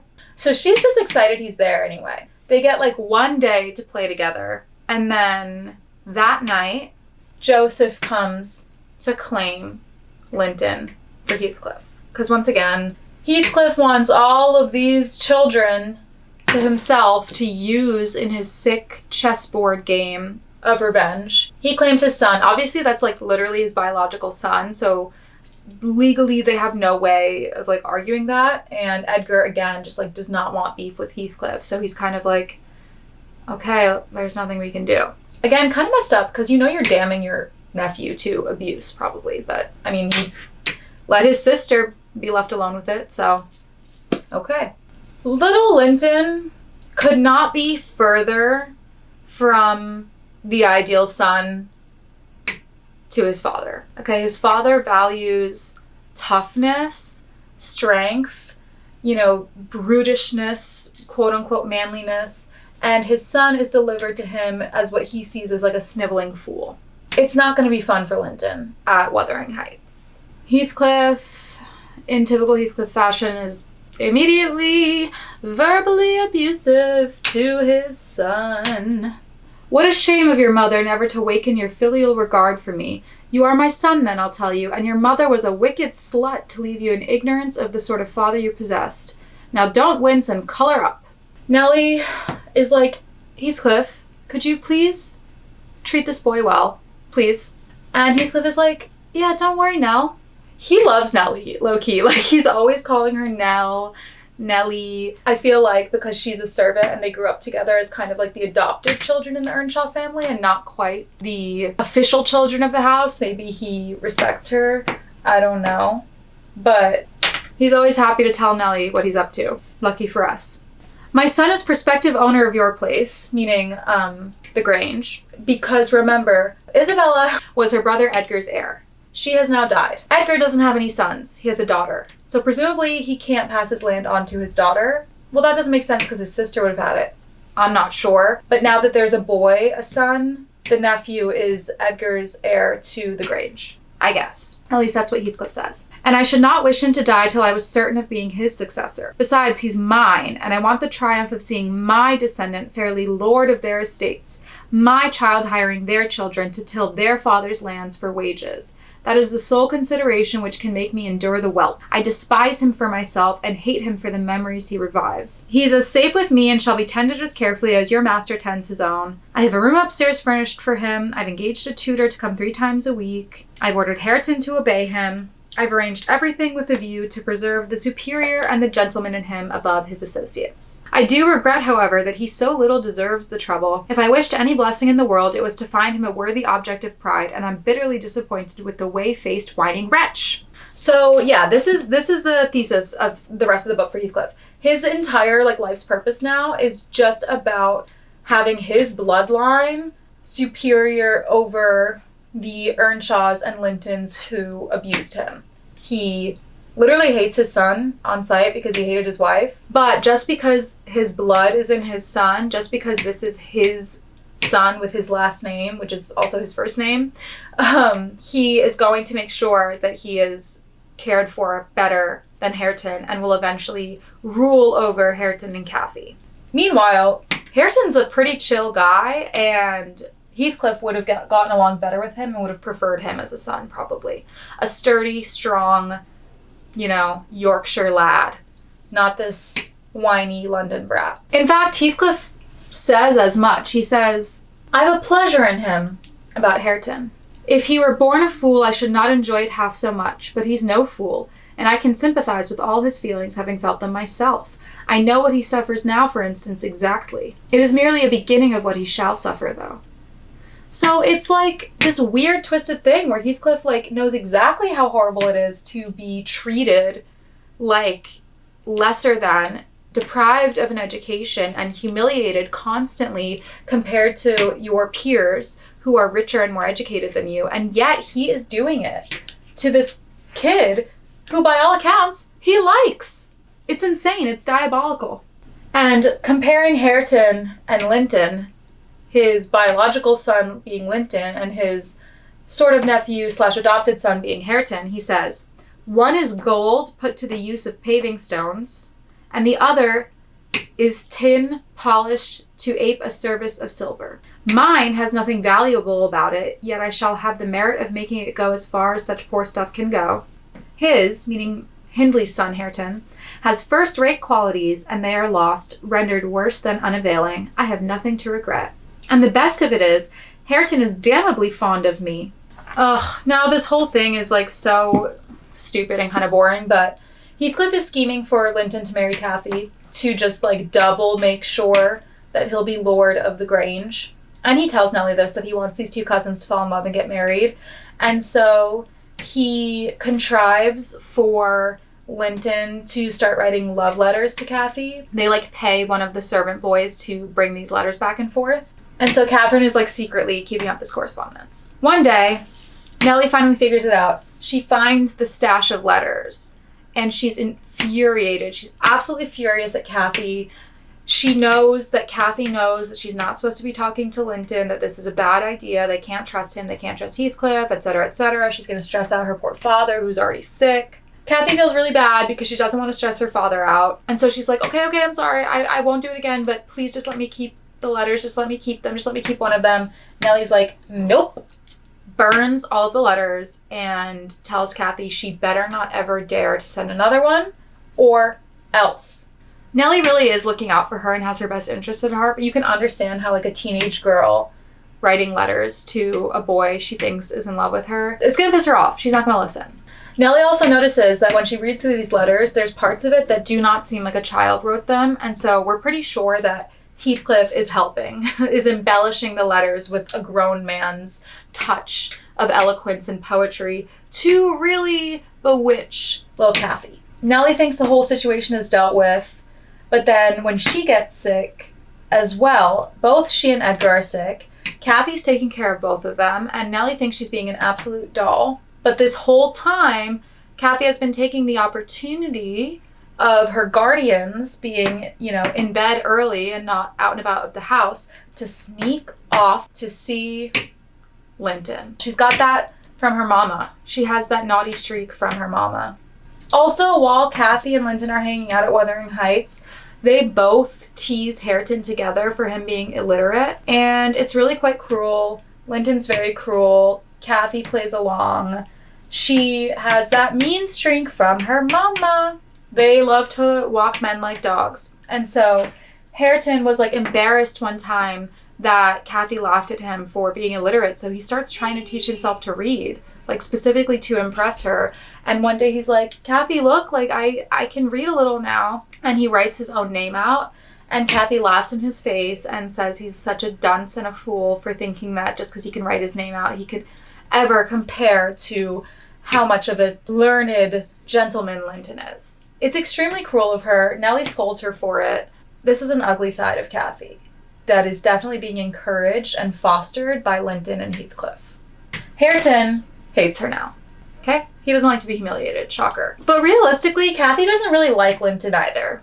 Like, over time, she sees what a devious little imp he is, and they fight too. Cathy, like, physically is stronger than him, and he gets, like, mad when she beats him at games and stuff, and then it's a whole thing, and then he, like, cries about how sick he is. He really is sick, but he's also insufferable. And the only reason she really keeps hanging out with him is because she feels bad. She feels guilty. And he constantly guilts her with Heathcliff's, direction behind the scenes, puppeteering this. Linton's always, like, begging her to come see him and saying, like, you can't leave me, like, I'm sick, my father's so cruel to me, please, Cathy, like, you said you loved me, you have to come spend time with me, please, you're so cruel, blah, blah, blah, blah. And she falls for it. She feels bad. That's Edgar. That's her father's side in her. Being a fool to manipulation. And eventually, one day, when Edgar's really very sick, Linton, doing Heathcliff's bidding, as we will find out, puts on the performance of a lifetime, basically convincing Cathy that if she doesn't agree to marry him, Heathcliff's gonna kill him, and she must do it or else she would be so cruel and evil, and if she ever really loved him, she would help him out here. Of course, this is like a desperate ploy to seal that deal, but yeah, it works. Catherine gets tricked. Okay, hi, it's me editing. I realized I kind of made a mistake here.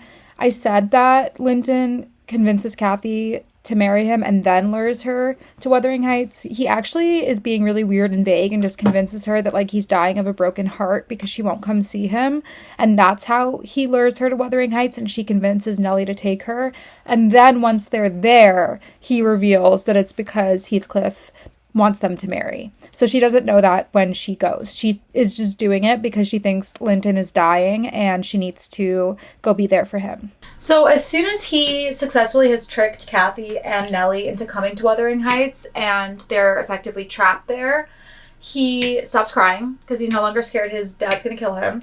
And he tells them, Papa wants us to be married, and he knows your Papa won't let us marry now, and he's afraid of my dying if we wait. So we are to be married in the morning, and you are to stay here all night, and if you do as he wishes, you shall return home next day and take me with you. Nellie is pissed. Take you with her, pitiful changeling. You marry. Do you imagine that beautiful young lady, that healthy, hearty girl? By the way, Catherine Earnshaw was also often described as like a healthy, hearty, sturdy girl. So they are both of that sturdy Yorkshire stock. That healthy, hearty girl will tie herself to a little perishing monkey like you. Are you cherishing the notion that anybody, let alone Miss Catherine Linton, would have you for a husband? Nellie's not having it. Besides the fact that all of those things are true and Cathy does not want to marry Linton because he's annoying and a loser, she also doesn't want to kill her father with worry over where she and Nellie have gone if they're stuck there overnight when Edgar's like kind of on his deathbed already. So she's terrified. She's like, I love my father more than I love you for sure. I do not want to marry you. I don't care what happens to you. You're literally fine here. You're being dramatic. I need to go home to my dad. But Heathcliff physically traps them there and won't let them go. Heathcliff loves that this is tormenting Edgar. He's like, that's great. I hope your dad is losing his mind over you being gone. Love that. But basically Heathcliff says you either marry Linton or you will remain a prisoner here. So it's up to you. Me from the editing desk again. I also forgot to say that like Cathy immediately says, okay, fine, I'll marry Linton. I'll marry him tonight if you let me go. So she agrees to marry him so that she can go back to the Grange. But of course, even when they do get married, like the next day, Heathcliff still keeps her trapped there. For 6 nights, Nellie is left jailed in Zillah, the housekeeper's room. Zilla's somewhere out of town, I guess. And she doesn't know what's going on with Catherine. She doesn't know what's going on with Edgar back at the Grange. It's pretty bad. Finally, Zillah comes back, lets Nellie out. Cathy has been stuck here this whole time as well. Heathcliff says it would be shameful to Linton if she were to leave. Kind of repeating exactly what he did with Isabella, which is lock her up, not let her leave, even though he claimed that she could leave if she wanted to. He's repeating that pattern with Linton and Cathy. Linton is such a little shit. He just feels sorry for himself because he can't sleep because Cathy's crying so much and that's driving him crazy. I hate this little shit. I really do. And so does Nellie. Nellie can't get the stupid little Linton to tell her where the key is for the room or which room Cathy is in. And she's scared that if she gets caught by Heathcliff before she gets away, like it'll all be nothing. So she better go back to the Grange on her own and then bring back reinforcements to help get Cathy out. So she goes back to the Grange. She finds Edgar still alive. She's very relieved and she assures him she's going to get Cathy and Cathy's coming back. Edgar figures out that Heathcliff is trying to secure the estate and all of the property of the Lintons to his son, but Edgar's kind of confused because he's like, why would he not wait until I died? Because now that I'm alive, I can just change my will. In reality, the hurry is that Linton's also dying. That's why Heathcliff had to have this done as soon as possible. Edgar calls up the lawyers to change his will and make sure to leave everything in a trust for Cathy that she can use during her life and that she can only pass on to her children if she has any. And basically bar it from passing in any way to Linton. Luckily, Cathy somehow gets away, just like her auntie, and comes down to the Grange from Wuthering Heights to see her father. Nellie sees her at the door and they hug, and Cathy is sobbing and saying, is my dad still alive? Is he still there? Nellie's so happy to see her little angel. I mean, just the way that Cathy talks to Nellie compared to how her mother Catherine talked to Nellie is a stark difference. Catherine would talk to Nellie like a servant. You know, even when she claimed that she was her friend, she was very much like maintained the hierarchy and talked down to Nellie. Cathy, little Cathy Linton, who Ellen calls her little angel darling mistress, treats Ellen like a family member. Ellen, Nellie, and Mrs. Dean are all interchangeable, remember? So when she comes home and sees Nellie, she like jumps into her arms and embraces her. She missed and worried about Nellie almost as much as she worried about her dad. So it's very sweet. And as much as like Nellie's a bit of an unreliable narrator, I'm inclined to like believe her, and I just want to believe her because I need some like brightness and good in the story, that Cathy's a sweet girl. So Cathy gets to see her dad. Nellie tells her to basically lie and say that she's happy with Linton Heathcliff, with her marriage, just because, like, her dad's dying, you know? He might as well die believing that his child is safe and happy and okay. So Cathy doesn't say anything about how horrible the situation is. They hug, and Edgar dies after giving his daughter one last kiss on the cheek. It is sad. It is sad, guys. He loved his daughter so much.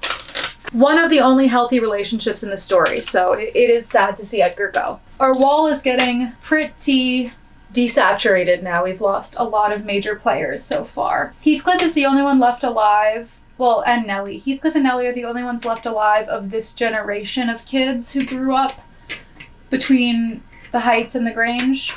Hindley and Catherine, gone. Edgar and Isabella, gone. It's only the adoptive siblings left. And then, of course, we have the third generation, the 3 cousins left. So, unfortunately, although Edgar had the foresight to call a lawyer, that lawyer was bought out by Heathcliff first. So this guy, Mr. Green, Heathcliff got to him first, paid him off to do his bidding. And so now this lawyer shows up at the Grange right after Edgar has died and is ordering everybody around, executing Heathcliff's orders over the place. They even don't want to bury Edgar next to Catherine. Heathcliff is trying to prevent Edgar from being buried next to Catherine, but because it's in his will, he will. Because it's in his will, he still will be buried next to his late wife, Catherine. It turns out that the way that Cathy got away from Wuthering Heights was with some help from the usually remarkably useless Linton. He finally is convinced by her to like help her escape. She gets out, but what's a fun little detail, and again, just like a really beautiful literary connection to the actual physical Wuthering Heights, the physical environment that has bred all of these people and their personalities. Cathy escapes via the lattice, the window, outside what was her mother's bed. She finds her mother's old room, goes out that window and climbs down these fir trees that are constantly mentioned, that are like crooked from the wind and tap against the glass of that window. The same window where Lockwood met Catherine's ghost, that's where Cathy escapes from. And it's almost like, I don't know, like the spirit of Catherine, who was always escaping and running off and letting herself free, helped her in that moment get out to go say bye to her dad.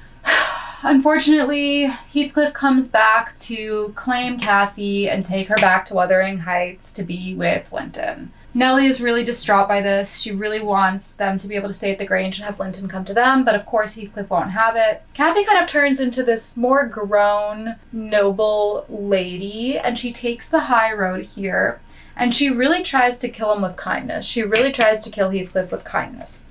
While he's talking about what a embarrassing little cobweb his son is, and how he punished him for letting Cathy go, Cathy is saying back, I know he has a bad nature, he's your son, but I'm glad I've a better nature to forgive it.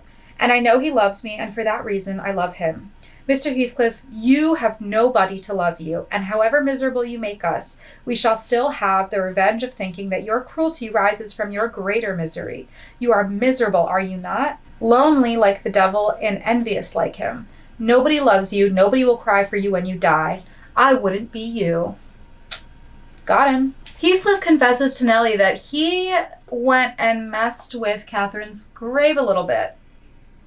He bribed the sexton to let him look at Catherine with the coffin lit up, and he kind of got frozen there looking at her because she looks the same. But then what he did is like cut out a piece of her coffin on the side, on the opposite side from where Edgar's buried, and bribed the sexton to bury Heathcliff on that side next to her and cut out that side of his coffin as well, so that their like coffins will merge when he dies and he can be with her forever in death. Very Gothic. He went back to her grave later and tried to dig it up again, and he couldn't get it open, and suddenly he felt Cathy's ghost visit him. He believes in ghosts. He says it over and over again that she's been haunting him. He believes that she's still there. And he says, "As certainly as you perceive the approach to some substantial body in the dark, though it cannot be discerned, so certainly I felt that Cathy was there, not under me, but on the earth. A sudden sense of relief flowed from my heart through every limb." It goes on. "I felt her by me. I could almost see her, and yet I could not. I ought to have sweat blood then from the anguish of my yearning, from the fervor of my supplications to have but one glimpse. I had not one. She showed herself, as she often was in life, a devil to me. And since then, sometimes more and sometimes less, I've been the sport of that intolerable torture, infernal, keeping my nerves at such a stretch." And he describes all of these moments where he encountered her ghost over the years and how haunted he's been. What we learn of Cathy at the Heights from like second-hand accounts to Nellie is similar to how Isabella fared at the Heights. They all think she's a snob, they're rude to her, she's rude to them, she's miserable, yada yada. Pretty shortly after she settles in at the Heights, Linton does in fact die. So at this point, it's just Heathcliff, Cathy, Zillah, the housekeeper, Joseph, and Hareton at Wuthering Heights. So after Linton dies, Cathy finds out from Heathcliff that everything that Linton had, including everything that Cathy had, was bequeathed in his will to his father, Heathcliff. Shocker. Linton didn't have a right to Cathy's land because he was under 18, but Heathcliff figured out a way to secure it anyway via Isabella. And like whether or not it's exactly legal or fair, we don't know, but Cathy doesn't exactly have the means to retain a lawyer. She has no cash. She can't leave the house. So like there's really nothing she can do about Heathcliff claiming everything. So it kind of just keeps getting worse for Cathy. We're almost done though, and I promise you there's a silver lining at the end of this story, so stick with me. We're coming up in the timeline to around the period when Mr. Lockwood shows up at Wuthering Heights. Like this is, when he shows up at Wuthering Heights, we're not really far past the events that we've reached in the story. And the dynamic between Hareton and Cathy that Lockwood witnessed that is very icy is basically down to Hareton has a crush on Cathy, even though she's so mean to him and has been so mean to him. He can't help it. He's just like taken by her beauty. And he's a very sweet crush on her. And he tries to like make himself presentable when she's around and like, you know, be good company for her or whatever. But she's not exactly open in her heart, and she's pretty cold to him. And then this very, very sweet moment happens where Hareton goes to Zillah, the housekeeper, and he asks Zillah quietly, like, "Can you ask Cathy to read aloud? Like, I would really like to hear her reading aloud, but don't tell her that I wanted to. Will you ask her to read to us, Zillah?" I love how in like a lot of Northern English dialects, there's the us, like us, as the singular me. Do you know what I mean? Like instead of ask her to read to me, it's will you ask her to read to us? I just love that. I think it's so charming. But yeah, immediately Zillah is like, "Mr. Hareton wishes you would read to us, ma'am." From this little interaction, I'm assuming they had so many nights like this where Hareton is like just very sweet and forgiving and keeps kind of trying with her. And Cathy is grieving her father, trapped in a situation she doesn't want to be in. She's lost both her parents, her aunt, her cousin. She's really in quite a terrible situation, and she's being mean to everyone as a result. That's up to the present as far as Lockwood is concerned. That's everything that Nellie tells Lockwood. He is satisfied he's heard this story, and he's about ready to get the F out of there. He wants to go home. He's not cut out for the North. So he goes to the Heights again to talk to Heathcliff, to be like, "Hey, I'm going to leave. I'll still pay me your rent, but like I'm out of here." And he remarks that Cathy's not as much of a little angel as Nellie describes her as. She's kind of a bitch. I think Mr. Lockwood is a snobbish man who really wants Cathy to be this fantasy of like the good girl he can save. And she's not. Okay, she might be sweet and good at heart, but she's also her mother's daughter, and she has a whole lot of defiance and toughness in her as well. And so Lockwood doesn't like that, thankfully, because he obviously finds her attractive, and there's been some like side comments between him and Nellie about maybe he and Cathy would fall in love and he would marry her and like save her. Again, he has this like fantasy of saving her. But he's like, actually, she's not that sweet. And then also we find out that there's no books at Wuthering Heights. Heathcliff has burned all of Cathy's books and she has nothing to read. Again, incredibly cruel thing to do. Cathy then goes off on a rant at Hareton because Hareton has like stolen some of her books and kept them in his room because he's obsessed with her. And then she's pissed off about that. So she talks about how stupid he is and he's defiling her books with his illiteracy. She's still on this thing. Lockwood's like, all right. And with that, with the classic chaos and violence and fighting and burning of books that you lot get into, I'm going to head out. And he reflects to himself, what a realization of something more romantic than a fairy tale it would have been for Mrs. Linton Heathcliff had she and I struck up an attachment as her good nurse desired and migrated together into the stirring atmosphere of the town. He really fancies himself a catch. And he's like, it's such a shame for Cathy that she didn't get that fairy tale ending of being with me. Okay, dude, you're old. About a year later, we pick up the story again. Lockwood is like in the neighborhood for some reason and decides to pay a visit to Wuthering Heights, settle any paperwork he has left with Heathcliff over the renting thing or whatever. He finds that Heathcliff is dead now. Nellie sees him and tells him that Heathcliff died 3 months ago. Nellie's so excited to see him again and has him sit down so she can feed him and catch him up on all the gossip he missed this whole time. And then there were two at the Heights. Actually, Joseph is still there and Nellie is still there. But as far as the Earnshaw-Linton family tree goes, and then there were these two crazy cousins. So after Lockwood had left and before Heathcliff died, turns out Cathy and Hareton managed to stop fighting every day and become friends. Which makes sense because Lockwood saw them when he walked in. They didn't see him. He walked past them to Nellie. But he saw them sitting together in the living room, and Cathy was tutoring Hareton as he read. Contrary, said a voice as sweet as a silver bell, that for the third time. Contrary, said a voice as sweet as a silver bell, that for the third time, you dunce. I'm not going to tell you again. Recollect, or I'll pull your hair. Contrary, then, answered another in deep but softened tones. And now kiss me for minding so well. No, read it over first correctly without a single mistake. The male speaker began to read. I don't need this pointer to be so long anymore because everyone's right over here. The male speaker began to read. He was a young man, respectably dressed and seated at a table having a book before him.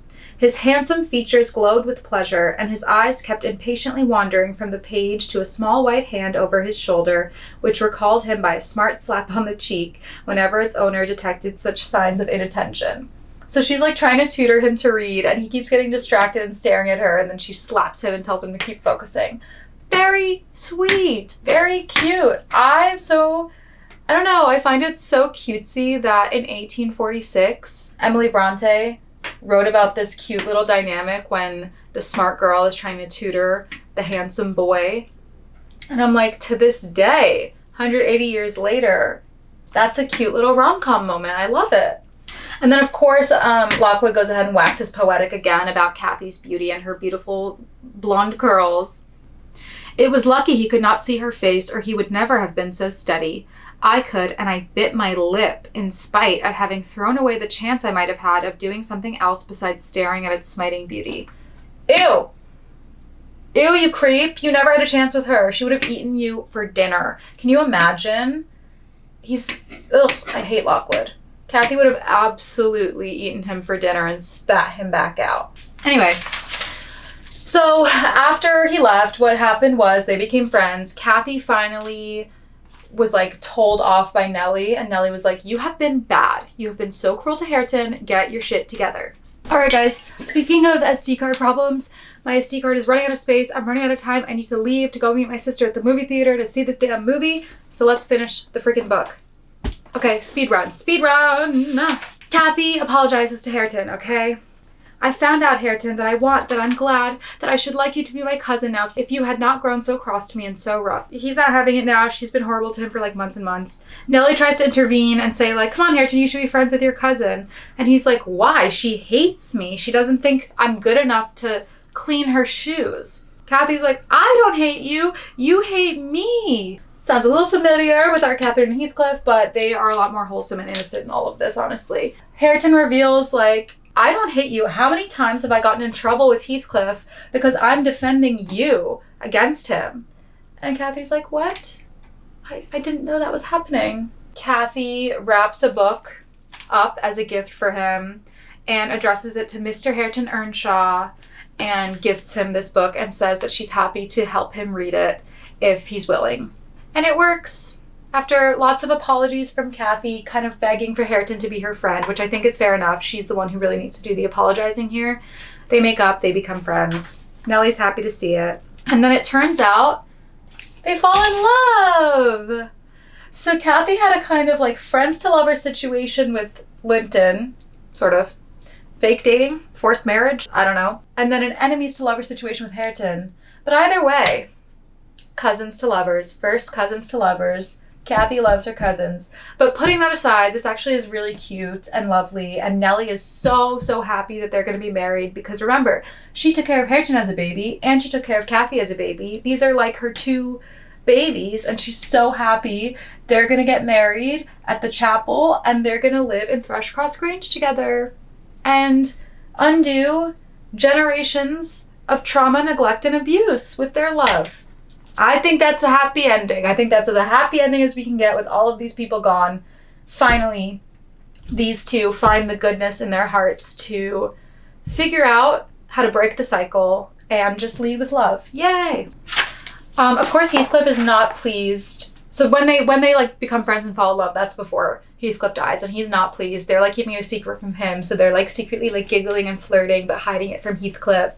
Hareton will do anything for Cathy. Like I said, mother's daughter, walk him like a dog. She has him like dig up Joseph's favorite bushes so that she can plant some flowers from the Grange. And he just like does it. And then everyone's like, why'd you do that? Joseph's gonna kill you. And he's like, oh, I don't know. I guess I forgot. One day, Heathcliff is in a strange mood. Almost like he's like giddy and happy, but it's just confusing to everyone. Nellie goes up and finds Heathcliff on Catherine's old bed with the window open. He scares the shit out of her because he's just laying there. The fire is dying and he's like freakishly smiling. She gets so scared she makes Joseph go up instead to light the fire. Next night, it's a pouring rain night. The rain is coming down. Heathcliff has left the window open and he's in Cathy's bed again. And this time, when Nellie goes in to find him, he's dead. I could not think him dead, but his face and throat were washed with rain, the bedclothes dripped, and he was perfectly still. The lattice, flapping to and fro, had grazed one hand that rested on the sill. No blood trickled from the broken skin, and when I put my fingers to it, I could doubt no more. He was dead and stark. So this is that famous window in that famous bed where Lockwood saw the ghost of Catherine, where Catherine used to sneak out at night, where Cathy snuck out to escape. That is where Heathcliff lays himself to rest. I imagine he felt that he was with Catherine's ghost at that window when he died. The weather taking him to is very fitting. He and Catherine were both wild like the moors, wild like the wind and the rain and the weather up there, and they were together in that moment when he died. We buried him to the scandal of the whole neighborhood as he had wished, next to Catherine. And then from then on, people in the area have tales of seeing Heathcliff and Catherine roaming the moors at night together as ghosts. Nellie goes to visit the graves. That's Catherine in the middle, Heathcliff right up next to her, and Edgar on the other side. I lingered round them under that benign sky, watched the moths fluttering among the heath and harebells, listened to the soft wind breathing through the grass, and wondered how anyone could ever imagine unquiet slumbers for the sleepers in that quiet earth. The end! That's Wuthering Heights! I think it's a pretty satisfying ending if you can get through the whole book to the ending, if you got through this whole video to the ending. I'm really pleased on second read that I kind of appreciated more the happiness of Hareton and Cathy and the peace that now exists at Wuthering Heights and in the moors. Maybe Catherine and Heathcliff are haunting the place, but they're in a way at peace because they're finally together forever. They both had like speeches at some point of not belonging in heaven, not wanting heaven, just wanting to be together, and they are. So in a way, they got their happy ending. Cathy and Hareton have their happy ending. Nellie has her happy ending. And Lockwood is going to fuck off forever. I worked really hard on this video, as I've talked about. I really hope you enjoyed it. If you watched all the way through the end, please like, comment, subscribe. Leave me a review on Spotify and Apple Podcasts. Support the pod. I work really hard on this. I care a lot about this. And I hope you enjoyed this episode. Let me know your thoughts on Wuthering Heights. I'll be back very shortly. I'm literally going to see the movie right now, and I'll be back with my thoughts on the movie. Bye!